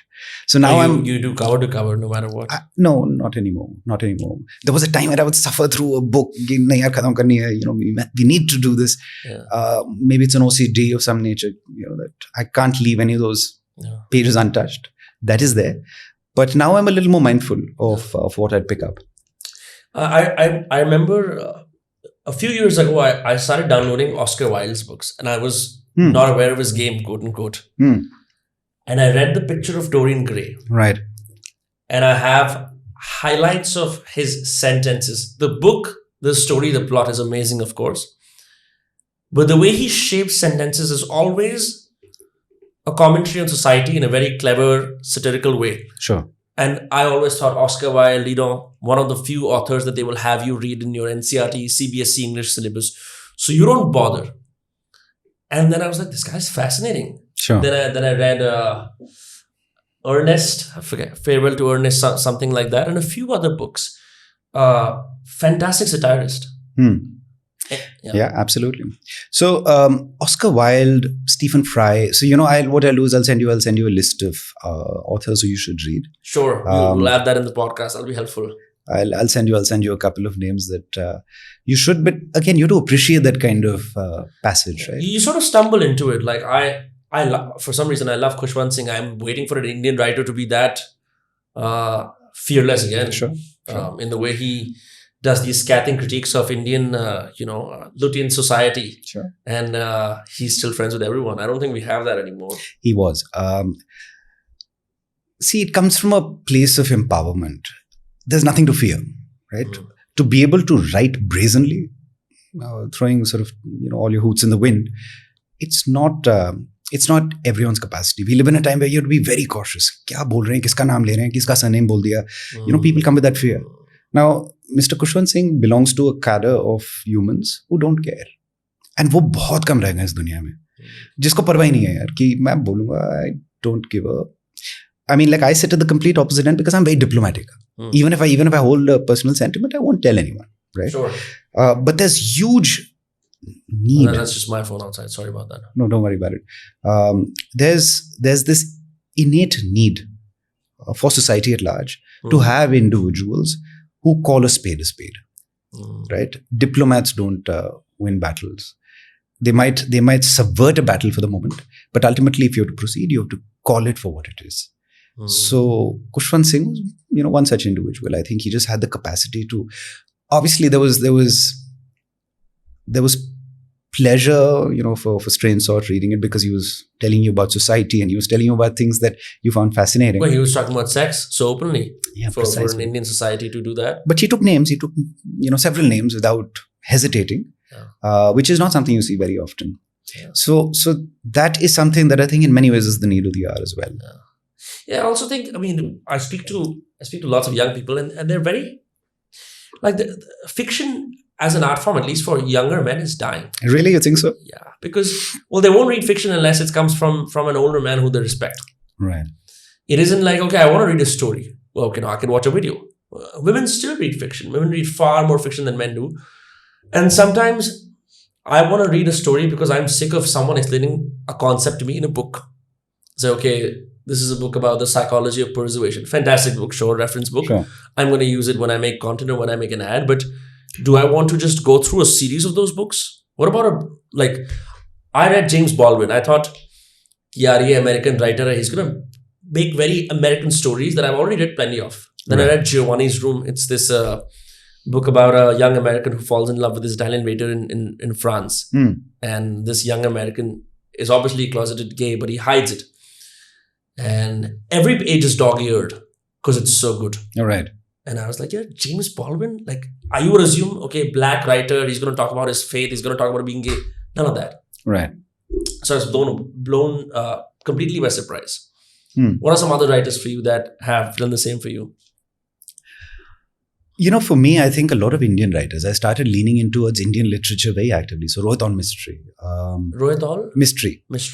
Rohit on Mystery. Amitabh Ghosh. Okay. Amitabh Ghosh is someone who, again, has this incredible knack of creating scenes, of creating moments that you can visually find yourself sort of walking into. It's the Indian side of the fence that I would urge, readers to look at. I believe there's this whole movement of young Indian writers now who are sort of coming and claiming ground. I can't claim to have read very much of the younger bracket. Maybe that won't be sort of attuned to my interest, but there are several Indian writers whose works I have admired. Amitabh Ghosh. There's one starting point. Look at his work. Again, let me send you a reference list. Sure, no stress. I would say the top 10 books to read. That'd be nice. There are books that I'd like your readers to consider. Maybe they won't have the patience to read all of them. They will. I think reading is best done when it's a prescription now. I mean, I've come back from Japan. I got an extra suitcase because I bought 16 books, which were fat, so I couldn't fit them anywhere else. But let's talk about something that you actually do have a reference for, which is tailoring, suits. Now, this is a t-shirt from Uniqlo, right? But this perhaps is in line with a movement of young men wearing oversized t-shirts. This is not an oversized t-shirt. In response to American street culture. LA and New York में वो oversized t-shirts पहनते हो, you wear nice sneakers and whatnot. And your style is more eternal. You can always wear a suit. I hope also in 2050 you can wear a suit and still look timeless, right? But there's this guy on Twitter called Derek Smartwear guy. I don't know if you've seen him, who criticizes several suits. Some of these very jacked guys will wear suits and they're मतलब फट रहे होते हैं एकदम suits, and he's, so I realized that men's suits is a big market that many people don't tackle. I'm a young man. I've scrounged together 20,000 rupees, maybe 30. I want to get a suit. How do I start? There's always a darzi around the corner. Start from there. Start by making notes of what you think will look good on you. What if I don't know? There's enough visual reference again. If you just Google a suit, you'll find 100 pictures, and there will be certain role models that you have, right? David Beckham, or Cary Grant, or George Clooney. I mean, there are several individuals who look very good in a suit. Use them as your reference point, and understand palette. In terms of a color range. Identify, okay, that this is the spectrum. We're looking at navy. Start with a black. Most guys will gravitate towards black. So you start with a black, and at the opposite end is white, right? Now the entire palette that sits between, which is the sea of blues, then browns, ochres, greens, and then coming into the lighter tones, they're all available to you. And fabric is something that is available in all shapes, forms, sizes in a country. So even if it is occasion में कि यार graduation के दिन पहनना है, शादी के दिन पहनना है, किसी का reception है उस दिन पहनना है, you'll find a Raven store close by. You'll find a Vimal. I don't know if Vimal still exists as a brand, but you'll find these 4 or 5 that are very popular. Just start there. That's how I started, right? I think my first suit length was gifted by my grandparents, if I'm not mistaken. It's terrible. Suit length. What's a suit length? The length that it takes to cut a suit. Okay. So they give you the. So they'll cut it to that size. So I received a suit length as a gift. Maybe it was almost of a norm when I was growing up. So I received one. If I'm not mistaken, I'm feeling terrible sort of saying this out loud. मेरे को याद नहीं वो suit length किसने gift किया था. I'm hoping it was my grandparents, because then they gave me my start. Sure. So I took it to the local tailor who was stitching my dad's trousers and his shirts at the time. And it was very basic. It would have been very ill-fitting. It would have been boxy. It would have been very standard. But that's how you start. No, but that's the issue. I think I was sort of late for a cousin's wedding. I hadn't prepared. And I just went to the nearest suit store and I got this. Well, where did I go? What's the one brand above Zara that's like their own brand? Massimo Dutti, yeah. I went to Massimo Dutti and got a suit. So bad. It was so bad. Because it was tight. I had a paunch at that time. I still do. And I just looked ridiculous with that extra short tie. In the picture, I'm one of the जो डोली लेके जाते हैं ऐसे, right in the front. My tie is up to here.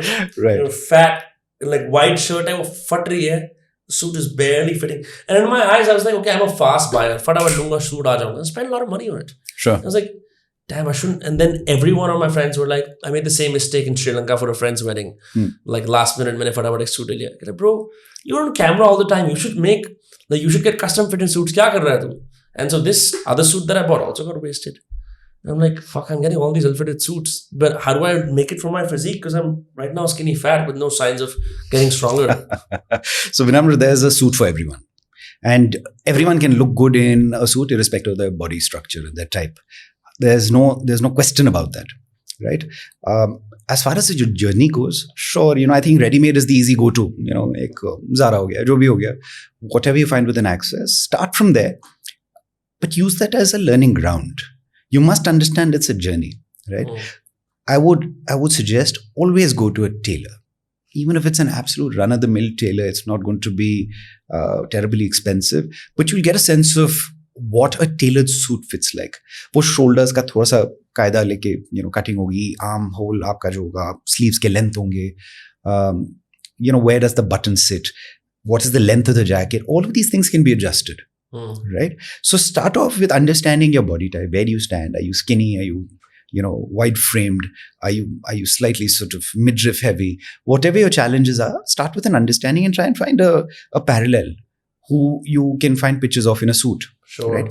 हर एक इंसान का एक पैरेलल होगा, उसका एक counterpart जो सूट में अच्छा लगता है. Absolutely, you'll find someone. Oscar nights, Filmfare nights. You'll find references in several places. I should go look at Nicolas Cage. He's got a little bit of a pot belly. There you go. So that's how it starts. And then spend time with your tailor and realize that it's a journey. If I look back at, the first 2, 3, 4, 5 suits that I got, I would have hated them back then. If I look back now. So, मेरे को याद है मैं school में, I went to Delhi public school and we wore a green blazer, which is a very nice color. It's a smart sort of military color. But jo blazer tha, it was from one of these schools, sort of, ready-made stores. I don't remember what it was. One of those B2B uniform supplier shops in India. It was one of them, and again, I think coming from a sort of middle class home, the parents bought a size too large. वो extra बड़ा था तो I used to be very uncomfortable. I remember even as in 7th, 8th grade saying, "Yeah, it should be fitted. It should sort of sit closer to my body." ये क्या? तो ये triggers जो हैं ये inbuilt होते हैं, right?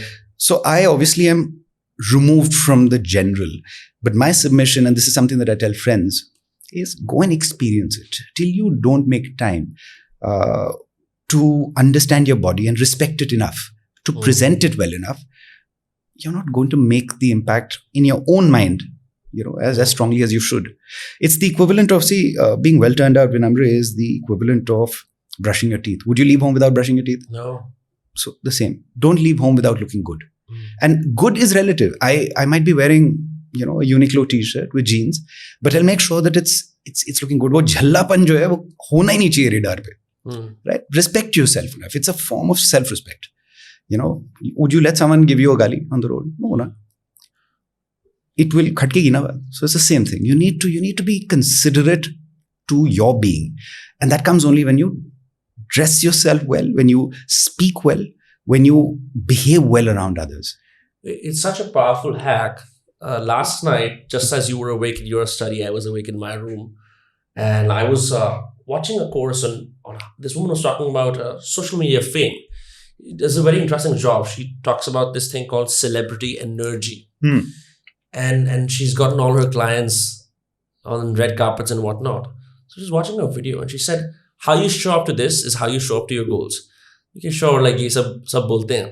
But then I really thought about it. I said, okay, this is one of those things that I'm just going to do as a thing that I'm doing because I'm bored, or am I going to put all my energy into it? Okay, it's 3 a.m. I should probably sleep, have a podcast tomorrow, but no, fuck it. So when above and beyond, and wrote down exactly what I thought about this exercise that she was making me do.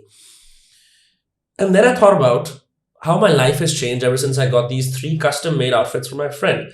Each is, reasonably expensive. They're all a shacket, these hippie-style pants made from orange cloth, not linen, from corduroy and a few other things. But they're like uniforms, right?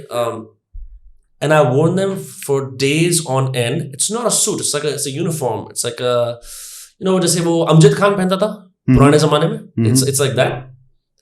But I felt very different in those. I could go to a party. I could sit here, do this podcast with you. I could show up, and of course I would look out of the place. But I felt very okay with myself in those clothes.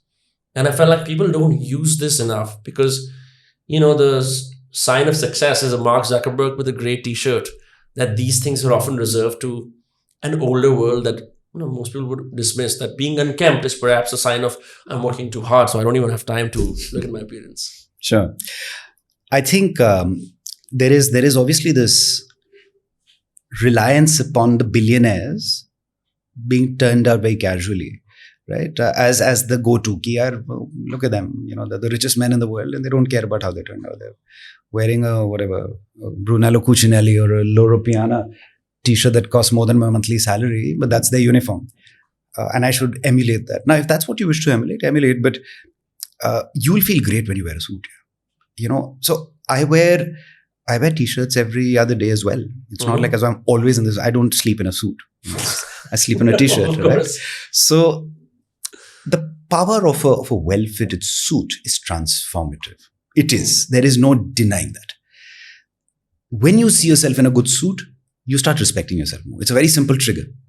This power of celebrity that you speak of. Last night, interestingly, at 3:30 in the morning when we were messaging each other, I was flipping through a book called The Power of the Dandy. It's a similar sort of thing where it's far more flamboyant, right? So when I sort of think back to about 10, 12 years back, I as bizarre as it sounds, I had yellow pants, which I used to wear very happily when I would be out and about. It was a soft banana shade, but I don't think I dare step out in public today in that. But I had to go through the journey. I enjoyed it. I think I looked sensational in it. Yeah. And I have pictures to prove it. I'm not delusional. I've shown it around to a lot of people. I've shown up on both parties in very, very flamboyant colors. So this is a time and an age to do everything. This is the time where, your 20-year-old viewer needs to say, I need to go out there and have fun with things. Go to a tailor, find good fabric, have it stitched to your measurement. Get a suit that makes you feel powerful. Slip in one and you'll know that life will never be the same again. Look, when I wear a suit, I want to be out from here. I want to be out doing meetings. Sure. I want to be out having lunches. I just can't stay at home in a suit. No one does that. The instinct is to, okay, well, I'm a man of business. Let's go transact business. Versus, I'm like this now. I'm like, okay, let's see. I did not realize it until you spoke about it, that the moment you don it, you're at work, even if your work is your life. Sure. It's a trigger. It's a very powerful trigger. So my only suggestions would be get a good fitting suit, even if it's that one. Ideally, every gentleman should have 2 suits so that you're not always wearing the same one. Have 2, wear them sparingly at the outset, but wear them on days that matter to you. And invest in good shoes. Yeah. None of those halka-fulka ones. So, another ground rule that I have is if you can't at this point put enough capital together to sort of pick up something really good, wait. Don't buy just because. Lena hai aur ye saste mein mil raha hai. Do not have that mindset. Don't settle for what is available. Hold out. When you reach that crossroad where you get that outstanding object, you will respect it and it will empower you. Right? I hold this true to everything in life. घर लेने का जो एक concept है कि यार ले लेते हैं आज मेरे को whatever amount I can put together, I'm getting this house, let me do it. There's sensibility in that and I'm not going to argue with that. And if your mindset is such that you gain confidence by saying I'm a homeowner, by all means pursue that path. But I come from a school of thought where I say, what? I know I'm not going to be happy living here as a 40-year-old. So when I'm at the age of 28, if I'm getting it, I know that I'm not going to be living in this house. Yeah. So I'll wait. जब आएगा तब बड़ा आएगा और उस आलीशान महल में मैं रहूंगा. So that is the mindset I have worked with, which has served me very well. Right? So just because you need 4 pairs of shoes, don't buy 4 average pairs. If the capital is put together and you buy one really good pair of shoes, wear that and wear it till its soles are gone. Yeah. But enjoy that pair and understand its quality. They're going to last you a long time. Although 100%. I do find that the suit shoes are very, very bad on the feet because they're just cluster your feet together like this. I prefer to be splaying out my toes. Do you know any shoes for that? That will look good with a suit because barefoot shoes are very, very athletic. Sure. No, you have to make peace with that aspect. I think so. I live in the well-crafted shoe, which is typically the last is built in such a way that they tend to narrow down towards the toe line. But aadat pad jati hai. After a point, it's never bothered me. I spend my days there and I've walked miles in my shoes if I've needed to. Some of these convention centers that you sometimes find yourselves in. Right. There's no golf cart at hand or any such thing to ferry you. So you're walking with 2-3 other people. It's never bothered me. But this is a grouse that I hear of a lot. So maybe there's room to build a bespoke shoemaker's business. Yeah. there's ground. So if anyone's an entrepreneur looking for ideas, that might be one to pursue. I found that the penny loafers, I just have one, are far more comfortable as opposed to an Oxford wingtip. Absolutely. Penny loaf, but they've got a rounded last, right? So the tip is rounded. It's a whole lot more comfortable, but they come with a certain amount of frumpiness. Cheapness. They look cheap. No, not at all. You've got really well-made penny loafers. You've got penny loafers that are made of the finest leathers that are put together by the finest shoemakers in the world. So they're anything but, yeah. They're very, very, they're very reliable, very sturdy, very well-made. I mean, they're not my profile. I don't even think I own a pair of penny loafers, but yeah, you'll find great penny loafers if you wish. What's the kind of luggage do you own? Do you have standard American Touristers or do you have something? No, so the two brands that I use actively. Okay, let's think about my luggage. I've got Goyard. Goyard is a French luggage maker. I've got. Is that plastic, steel, leather? No, I think it's a plastic shell, but it's covered in their signature monogram print. So that's a carry-on. I've got removers. I've got several pieces of luggage from a brand called Remover. They make steel. They make aluminium shells that are very hardy, but they dent very quickly, right? Because it's metal and it's going to be thrown around a lot. So outside of the carry-on that you're a little careful about, उसपे भी dents वents लगते हैं. But the ones that you check in, I think I have far too many. They're misshapen, they're bent. Each one tells me a story of where it's been, right? So they've grown old with me. They've sort of covered journeys with me, and I'm very fond of them. Yeah. If anything, now they're becoming very commonplace. A lot of people earlier, when I would be at an airport or flying out, I would be one of the few people with a remover. Now you see many removers. It's time to change. No, not really. I still love them. Right? Like I said, the beauty of the battles that they've encountered with me, they will always stay. Right? So they're all misshapen. They're all and to the sort of point of why remover is valid. Recently, it was acquired by LVMH, and it has a lifetime warranty on the product.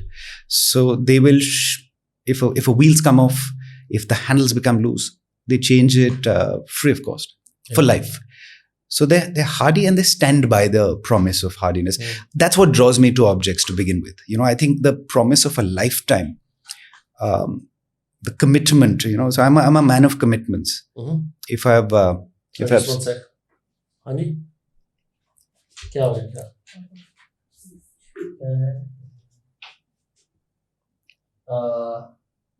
अभी पता नहीं है, थोड़ी देर में बताता हूँ. Phone आएगा, ठीक है? हाँ. So Vinamre, Remover is a brand that I was drawn to because of its promise of a lifetime. Commitment as a word is a very important one to me. You've given your word to something, then you have to stand by it, no matter what the cost. And any brand that comes with that rigor of quality and assurance, ki lifetime I'm going to be with you, I'm on board. And flimsiness is not something that I'm drawn to at all.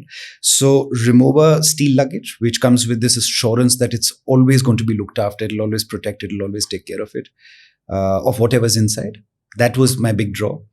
And the other one that I use extensively is ballistic. I think it's called ballistic nylon. It's a range from Tumi, and they make trunks.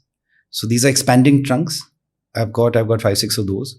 Trunks, as in like these are they're built like trunks. So they don't look like your regular suitcase. They're almost cylindrical objects, if you will, with rounded corners. And ballistic nylon is this. It's like your backpack material, but it's reinforced. It's like military grade, and it's expandable. So very often I come back with a lot more. I anyway overpack when I'm leaving, but I come back with a lot more because it's very roomy. So I'll send you a picture of the one that I'm referring to. So that's my other go-to. So it's between these two. It's basically between Remover and Tumi. What are some other objects that you own that you really like? I will tell you, for example, I have a Napa Dory messenger bag, which is a brand I've recently begun to fall in love with. I have their wallet. मैं तो ऐसा कोई loyalist था भी नहीं. I was never someone who would spend money on these things. I found them pointless. Sure. Someone else always got these things for me. Right. But then I bought it. And the laptop bag has these nice dents from all of my travels. And Sure. like you, I overstuff it. Laptop, iPad, notebook, सब कुछ इसके अंदर चाहिए because it's like my, you know, my tools that I'm carrying in the world. कभी भी किसी चीज़ की ज़रूरत पड़ सकती है. Sure.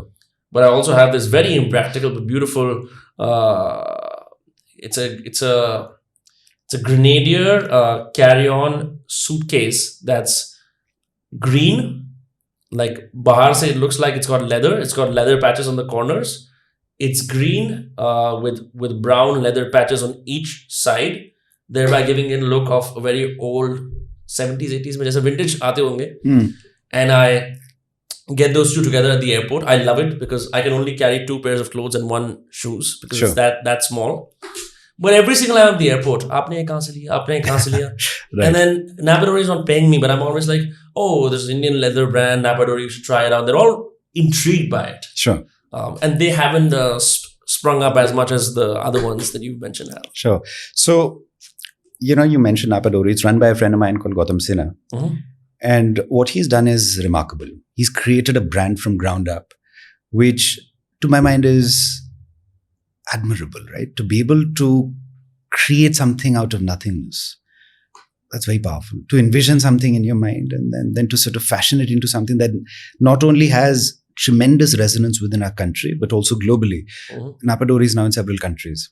Yeah. You know, they're in England, They have a they're store in in Dubai. England. So they're doing well. Their quality is being appreciated, and that's wonderful, right? And also, it's also coming by virtue of creating a signature for what separates you. So this aspect of originality of thought is very important. What I mentioned earlier.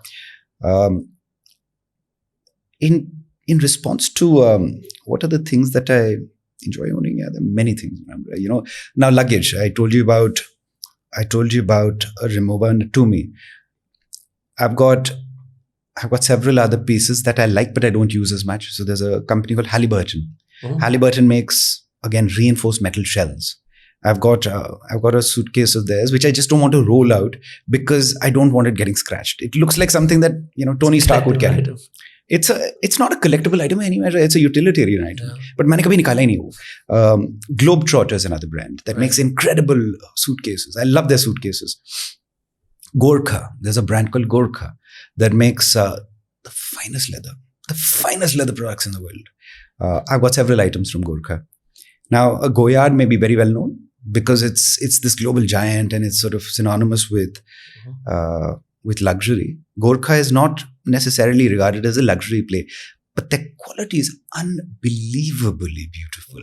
The craftsmanship, it's the sort of leather. In fact, now see, if you're talking about this, my favorite leather duffel was bought in Venice. It's Neapolitan leather. It is leather that is going to get more and more glorious with time. I've used that extensively. I don't carry duffels very, often because unless I'm going to have someone sort of ferry the bags for me, carrying a duffel becomes a bit of a pain, especially even if you're flying out of a private terminal. There's a fair amount of walking in and out after, not on private terminals, but otherwise there is. So I'm just trying to think back why I haven't carried that more.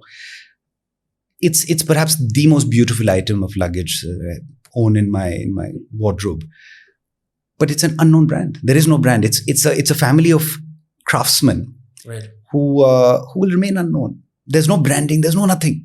Inside it just says pure original leather. And if you visit Venice, you'll see these shops that are only selling leather goods. Oh. It was one of those massive duffels that I picked up from there about a decade back, and if you look at it, it outstrips everything in terms of just visual beauty. And like Gorkha is another brand. It gets better with every passing month. Mm-hmm. And every single time I travel and I bring something back, it looks nicer. What about the object of your study?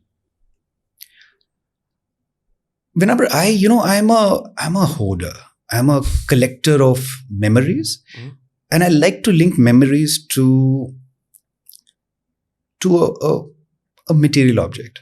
कि अगर मैं यहाँ पे बैठ के I've had a memorable meal and we let's say sipped on champagne, I'll try and keep the cork, right?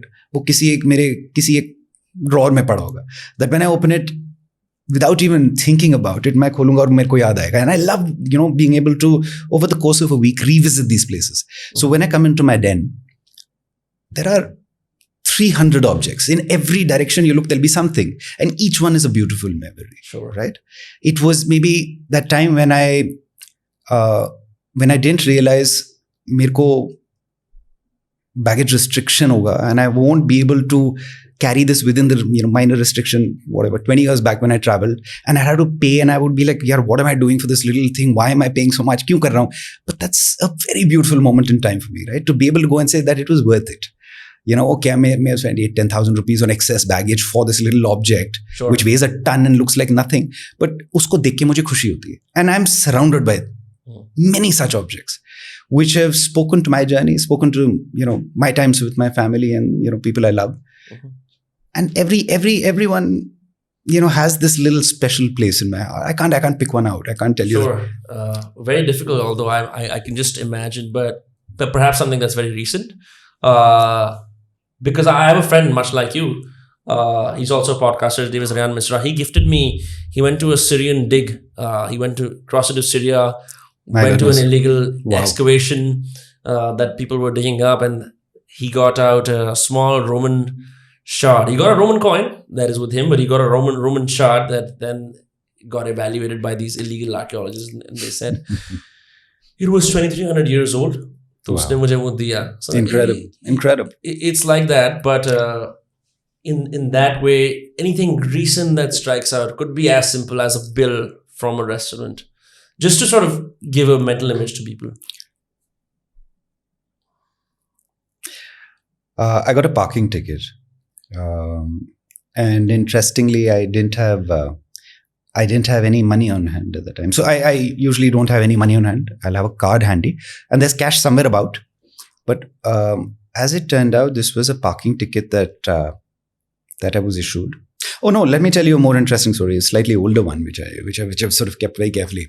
So the first time I traveled to not the first time, the second or the third, might have been. It was one of the early times that I was in Italy, and I hopped onto a train, and I was sort of in one of my white linen suits, and I thought I was looking like some straight out of Great Gatsby and extremely stylish, and I can feel the wind blowing in my hair. And the TT comes along, and I show him the ticket, and he sort of looks at it and he says, "You're going to be fined 90 euros or 100 euros or something." I was like, "What are you talking about? This is a ticket." So in Italy, before you board a train, anyone who's traveled through Italy would know that you have to validate your ticket. There is a little validation stump that you have to put in, and it gives you a thing, yaar, aapne board is waqt kiya hai. I didn't know about it, and this was one of those small. I was in some small city. I don't even remember what route this was.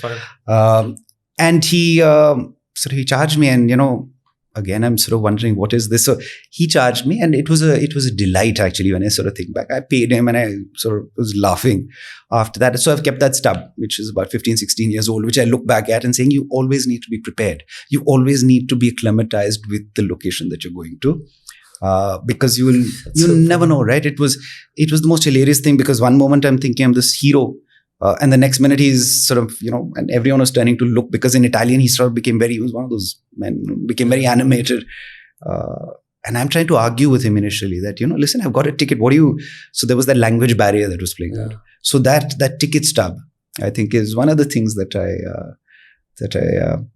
I hold with a lot of fondness. That's quite funny.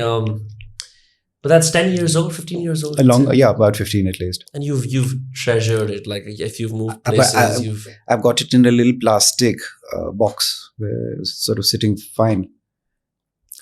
I have this old Bose SL3 speaker that my parents bought about, now I think 11 years ago, that I was very against because they didn't consult me when they bought the first portable speaker for the house. But then I acquired it. And it has been with me to all parts of the world, especially to tons of daring hikes and treks through Himachal Pradesh. It's got bumps on it. Sure. From all the bashing on the rocks and whatnot. It still works. And so I look at it very fondly.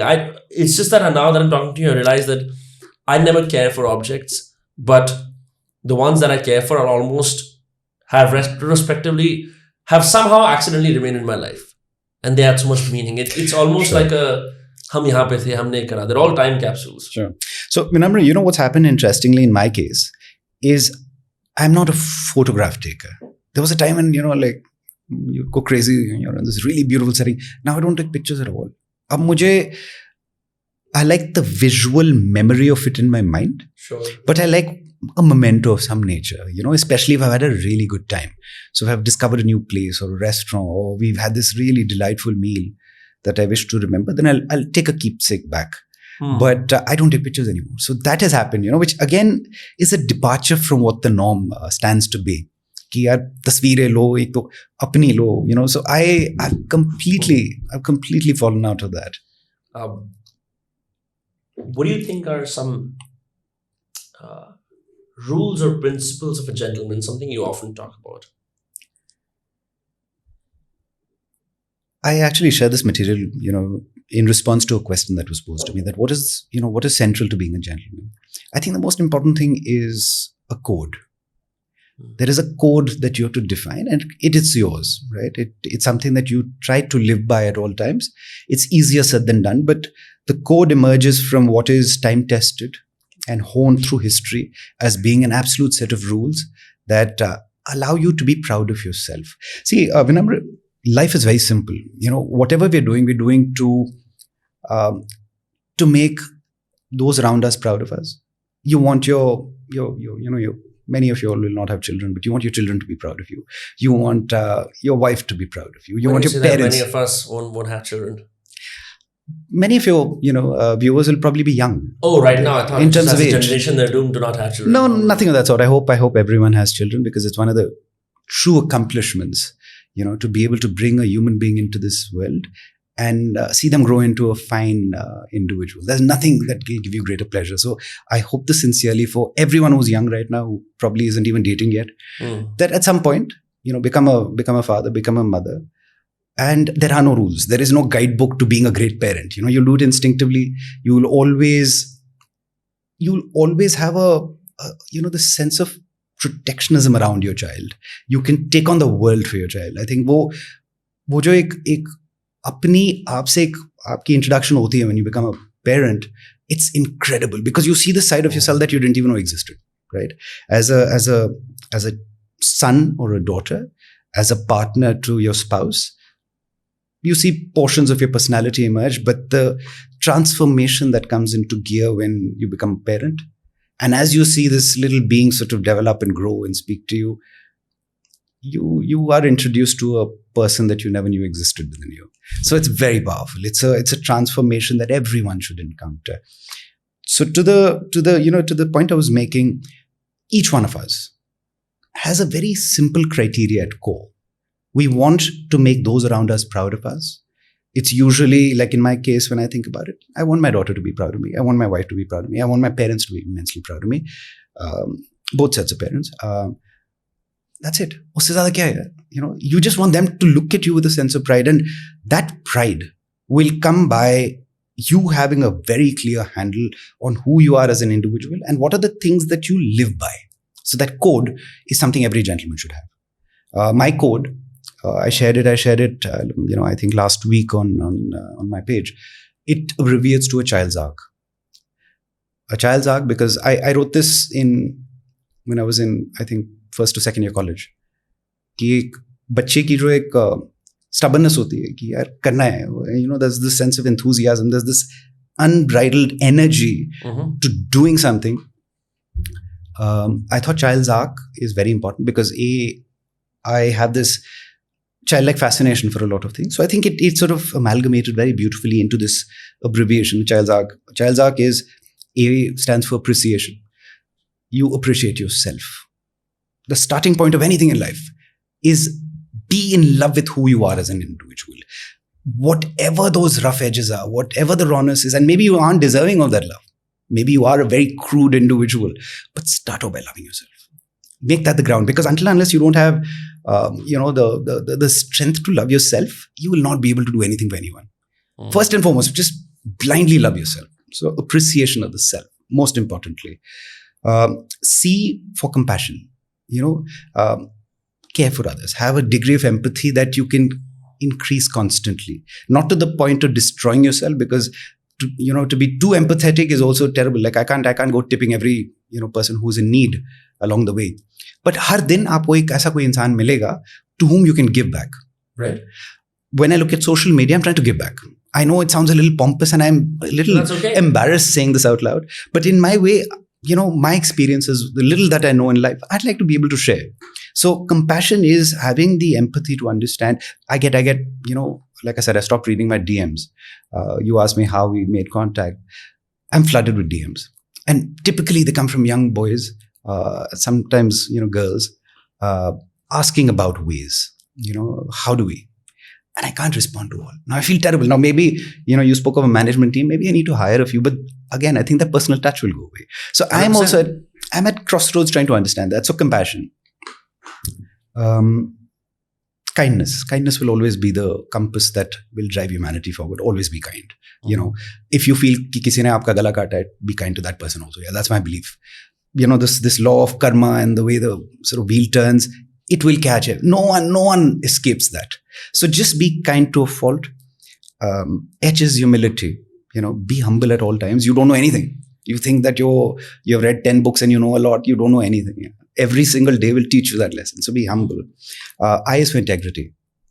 And to my mind, integrity is being able to do what your mind already has defined as correct, even if no one's looking at you. बहुत बारी होता है कि कोई देख नहीं रहा, चल रेड लाइट जंप कर लेता हूँ. Don't do that. Dead of the night, it's a red light. Stop. That's your code. You're standing by it, right? So integrity. D is discipline. Discipline is knowing that every morning at 8 o'clock, I will show up to the gym, right? I don't do that. I have other forms of discipline. But you have to find that aspect of how discipline is going to transform your life. It's about being able to define that as your driver, that if I need to achieve something in life, I have to be disciplined enough to follow the rigor. S is strength. To just have this absolutely unbreakable drive to commit to something and see it through. Dunya सामने खड़ी हो जाए आपके खिलाफ. Very often when you're trying to change the world, everyone will be against you. Everyone will be against you. Ultimately, no matter how much you succeed or how much you fail, it's you who's going to be in the middle of that storm. Success, when you get massive success, your family is happy for you, but it's not them. It's you. When you fail, they may be around for you, but it's you. You have to have the strength to tide through everything. And you need strength to tide through success. If someone's Instagram channel blows up, the strength that is needed to keep yourself grounded is tremendous. How do you remain fully firm, right? Strength. Okay, now we've covered a child's arc. I've forgotten what he said. That's fine. Maybe it's just child. Respect. R is respect. I've had this all my life, so it should be second drippings for me. But that's okay. We will add it in post if required. So R is respect. You have to have respect for others in every form, shape, and size. You will encounter all kinds of people in your life, right? So very respectable people. And absolutely, have respect for everyone. Just respect everyone blindly. Sabki respect karo yaar. What is essential is if you find yourself in the surroundings of people who you don't find yourself having respect for, just aapka boss hai. Your boss is an absolute jackass of a human being. Find a way to get out of it. Leave the job, because you won't thrive in an environment like that. Circumstances are defined by your actions.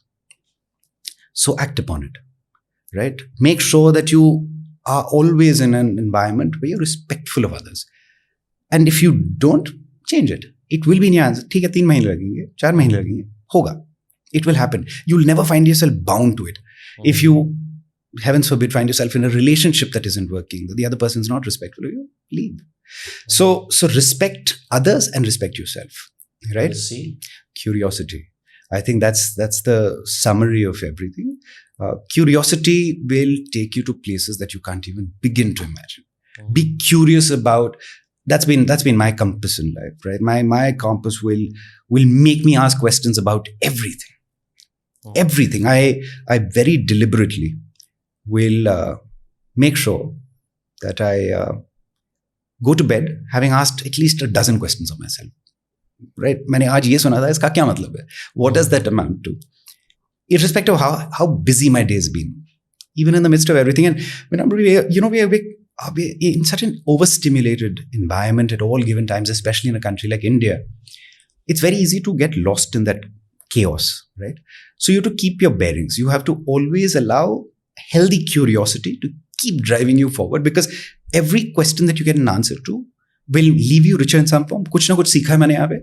And it will then say, okay, now I know this, what next? Right? And you don't know what treasure you might sort of stumble upon in that quest. So every single day being these series of questions that are taking you, to hopefully higher. And the plane that you finally find yourself on would be far removed from the rest.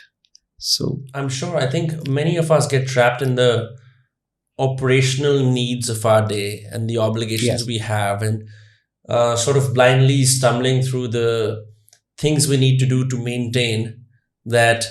The big life questions are often reserved for a retreat scheduled sometime in the future. Sure. And I have often done this, when that retreat comes, there's so much excess baggage from all the stuff that you did not address, that space for the big questions never arrives, because yours is a crowded mind. Sure. So it doesn't have the breathing room to be able to ruminate on a question. One often thinks, like कि मैं एक lodge लूंगा to spend some time with myself. But it's less the big life questions and more the, how do I say it? Oh, I should be doing this, should be doing that. All of those things that come up. So very helpful list. Where is it that people can follow you? How do you mean? Like, where can they follow your work? Those of them who've discovered you today on this podcast, beyond your already raving fans. Vinamre, I've got 2 pages on Instagram. One goes by my name, Arvind Vijaymohan, and the other one's Professor Panache. Okay. The distinction exists because on AVM, I was a storyteller who would every once in a while try to talk about gentlemanly attributes.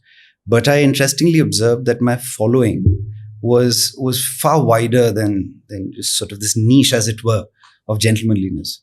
So I felt the need to carve out another page where I could speak largely to the evolving gentleman and those who are more evolved than me, and create a little sort of conversation. Masculinity it comes with a lot of toxicity right now, right? Masculinity has this Andrew Tate sort of school of thought where when you think of what's the alpha male, it's this dangerous, brooding guy who talks down to a woman. There's this set of attributes that I don't think are entirely healthy. So I also felt in some capacity that it was the need of the hour to try and just put my perspective across, be the anti-Tate, if you will. I know that's going to get a lot of flack for this, because that's what I believe. Yeah. I am very sort of clear in my mind about the fragility of a human being, right? When I hear the greatest speakers in the world, there's a suggestion that there should be no R's and M's, and you should speak extempore. I think it's the R's and M's that make us human. It's the dents in the suitcase that make us who we are, right? So are we sort of broken individuals? Of course, each one of us is a product of our learning, which has come from circumstances that are terrible. But to take on this guise of being this powerful sort of Neanderthal who, has a certain purpose in life, which is basically sowing his seeds and sort of, being completely blind to the graces of life, that's completely contrarian to where I stand. And I'd like to share my perspective now. If, Mr. Tate wins, well, wonderful. I'm very happy for him. Like I said, I see him with kindness. I see him with a child's arc. What's the abbreviation exactly before? A child's arc. A child's arc. Arc, ARC. Okay. Just give me a minute. I want to see what... I'm looking up my own video to remember what I can't stress. We can actually add it in post. Yeah, so just let me look it up. Just give me 1 second. No problem. It's bothering me too much now. Accountability. So be accountable, right? I think the one aspect of your personality is always remember that you're answerable to yourself. Mm-hmm. That accountability, कि अगर मैंने कुछ सही किया है, मैंने कुछ गलत किया, especially जब गलत किया है किसी पे, that accountability has to be balanced somewhere. I come from, the school of thought which clearly suggests that if you're conducting a business, everyone must leave the table happy.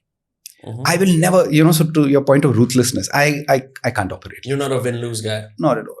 Everyone has to win together. So remember, my rule is when you meet anyone, कोई भी आपके सामने बैठा होता है, you're always saying, what's in it for me, right? That's a standard.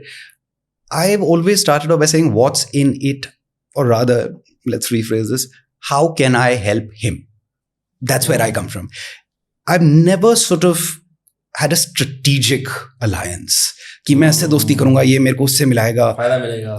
So you could, again, it works wonderfully for a lot of human beings. My approach has been very different. My approach, and it's given me a fair measure of success that's made me happy enough, is if you have the other human being win, he will in some manner come back to help you, even if he doesn't want to. वो अगर चाहता भी नहीं है ना, even if that character is the sort that self-centered है, मतलबी है, वो किसी ना किसी तरीके में आपकी मदद करेगा. So go out there trying to help as many people as you can, and it all comes back to you in far greater form than you can imagine. Last question before we end. What's the key to wealth? Being honest with yourself. Being honest with yourself. Always be true to who you are. Always find a path that is uniquely your own. And that's going to make you money? It should. It should, but you have to believe. See, most people don't believe. And circumstantially, it's very hard, right? Circumstances define the need for a job. I'll give you a simple personal example here. When I passed out of college, where I met my wife, we were seeing each other. I mean, we were young. We were barely 20. I got a job straight out of this communication school that we were studying in. I got a job in an advertising agency, and at the age of I don't even know if I was 20 then, but I spent 6 months in one of the most prestigious agencies of the country. I hated it. I absolutely detested it, right? And if as a 20-year-old you can't see yourself doing something, you know, at the age of 40, you'll definitely not be enjoying it, right? So I took this time out and I said, I need to think about where I'm headed in life. What am I going to do? Because I was serious about the girl I was seeing at the time. I had told her very early on that, commitment is an important word to me. And I made a decision that I'll never work for anyone. मैं किसी के लिए काम नहीं करूँगा. Now it's a foolhardy decision, right? Because I don't come from a business setup. My parents are teachers. Dinner time पे हम लोग धंधे की बात नहीं करते थे, पैसों की बात नहीं होती थी, right? कि इतना मुनाफा हुआ, इतना लॉस हुआ, ये कभी डिस्कस ही नहीं हुआ. Money was an alien object. There was a respectable but meager salary that my parents made as teachers, which supported our lifestyle well. But how do you make money was not known to me, right? Okay, there was the facility of literature. I'd read books and I'd sort of read the biographies of the billionaires. वो जो सारे महारथी थे उन सबकी किताबें पढ़ ली थी. So biography is clear थी, but how do you apply that in the real world was lost on me. But I made this decision and I said, listen, I'm going to stick it through. Along the way, pressure from my wife's family that, listen, she needs to settle down. वो सब periphery पे मंडरा रही हैं बादलें, they're all out there. But once you made that decision, stick to it. Like I stuck to it, and the first few years were very challenging, very, very challenging. But again, when you're young, you can do these things. You can say, I'm going to do this, this, and this, and I'm going to give myself 5 years. Right? I got married when I was very young to my wife, and it's a testament to her patience that she weathered the storm with me. Right? वो जो पहले कुछ साल थे, we barely had anything to go by. Were you trying your hand at different businesses because you said that employment was out of the question? The first thing that I did was I set up a design firm with my wife. Okay. The two of us were partners, and it lasted about a year. We were very successful. I must say, as rank newcomers, we managed to go and land. I was the client-facing guy, so I managed to get some incredible work on the table. But the two of us are such absolute opposites that she was tearing my hair out by the end of every single day. And I realized the marriage won't survive if we decided working together like this. So if we do this, the business might be very successful because there was every sign that we were moving in the right direction. Right? We had no work experience, but we managed to land incredible work. Because I was able to, I think, put my conviction across in terms of what I could deliver to the client. And that transformation, this जो transformation होनी चाहिए थी, which I thought, okay, we'll create like a global, power couple. design. Yeah. No, that didn't happen. So we realized that we can never work with each other. We work very well as partners, but professional partners, absolutely not. So again, I was back to square one. And around the time, I think, again, serendipity, a lot of things sort of aligned. The art world was beginning to shape up. A friend of mine from college asked for help. This was the .com boom. This was 2000, where there was a lot of energy, much like the startup environment is right now. Back then, the .com boom was upon us. This is when the internet was just starting off. It was in almost infancy, if I may use that word. And there was a lot of money on the table. And there was a huge wipeout. I think there's a huge wipeout coming even on the startup side for us now. But back then, we saw the first big wipeout. In the run-up to this, a friend of mine was setting up a home in Delhi, generationally wealthy. And to his credit, he's the one who said, listen, you come from an art background. Why don't you help me buy a few pictures? Which is humanities, just. Pardon me? No, my parents were from the art world. My parents are academics from the art world. I see. So I'd grown up in the art world without really understanding the dhanda of it, right? Got it. I didn't but just know. As an observer. I was constantly surrounded by art. I was constantly in the middle of culture in every form you can imagine. Cinema, art, poetry, thinkers, So there was a very beautiful stimulus that I was part of, which subconsciously sort of created my understanding of the world, which is very rare, right? I was one of the few who was not challenged by art. I was not bored by art. I was, if anything, invigorated by it. Yeah. When I would see a black and white film, I would be fascinated. I'd be glued to the screen, right? आज की date में तो attention span इतना छोटा है कि 3 घंटे की फिल्म आप छोड़ दो. But back then, I used to go through these rigors, and that shaped me. That shaped my person. The way I speak, the way I stand, the way I observe. And a lot of these were black and white old films. So that's how I was shaped. So to answer your question, which we've obviously digressed heavily that's from, the beauty of it. Vinamre, is you have to be true to yourself. Find the key of what makes you you. Differentiation is the bedrock of creating a personality. If I'm going to be like everyone else, if I come in and I speak like everyone else, if I sit like everyone else, if I think like everyone else, then what's special? You don't want to be a drone. We live in a time of herds, and herds populate the world. The moment you can see, how do I become the black sheep in the lot? How do I stand out? What is it that I can call a secret sauce? Mm-hmm. That's when you start developing it, and you have the confidence to say, what, it doesn't matter. This is what I am. Let the world judge me for whatever they feel. And we see them on social media. You spoke of the first guest you had, who you blew up with, who was again a bit of a prickly character, but he's who he is, right? Right. He's embraced himself and he's found his identity. He's obviously found a tribe that is unique. Yeah. I don't know if now there are others like him who are just doing outrageous stuff. Copiers will come. Yeah. वो तो होगा, but you have to be that original thinker. The copiers will always be in high supply. वो तो 100% आएंगे. So be original. Yeah. Well, I must say, Arvind, it's been an absolutely illuminating first half of my day to have you in Faridabad and talk about the many things you talked about. I would certainly love to have you on again, perhaps on other issues. And it was a pleasure to have you on. People can follow your work on Arvind Vijaymohan or Professor Panache.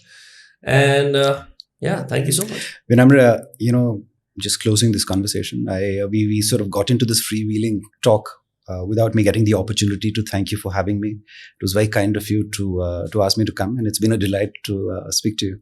It was my pleasure. Cheers. Thank you.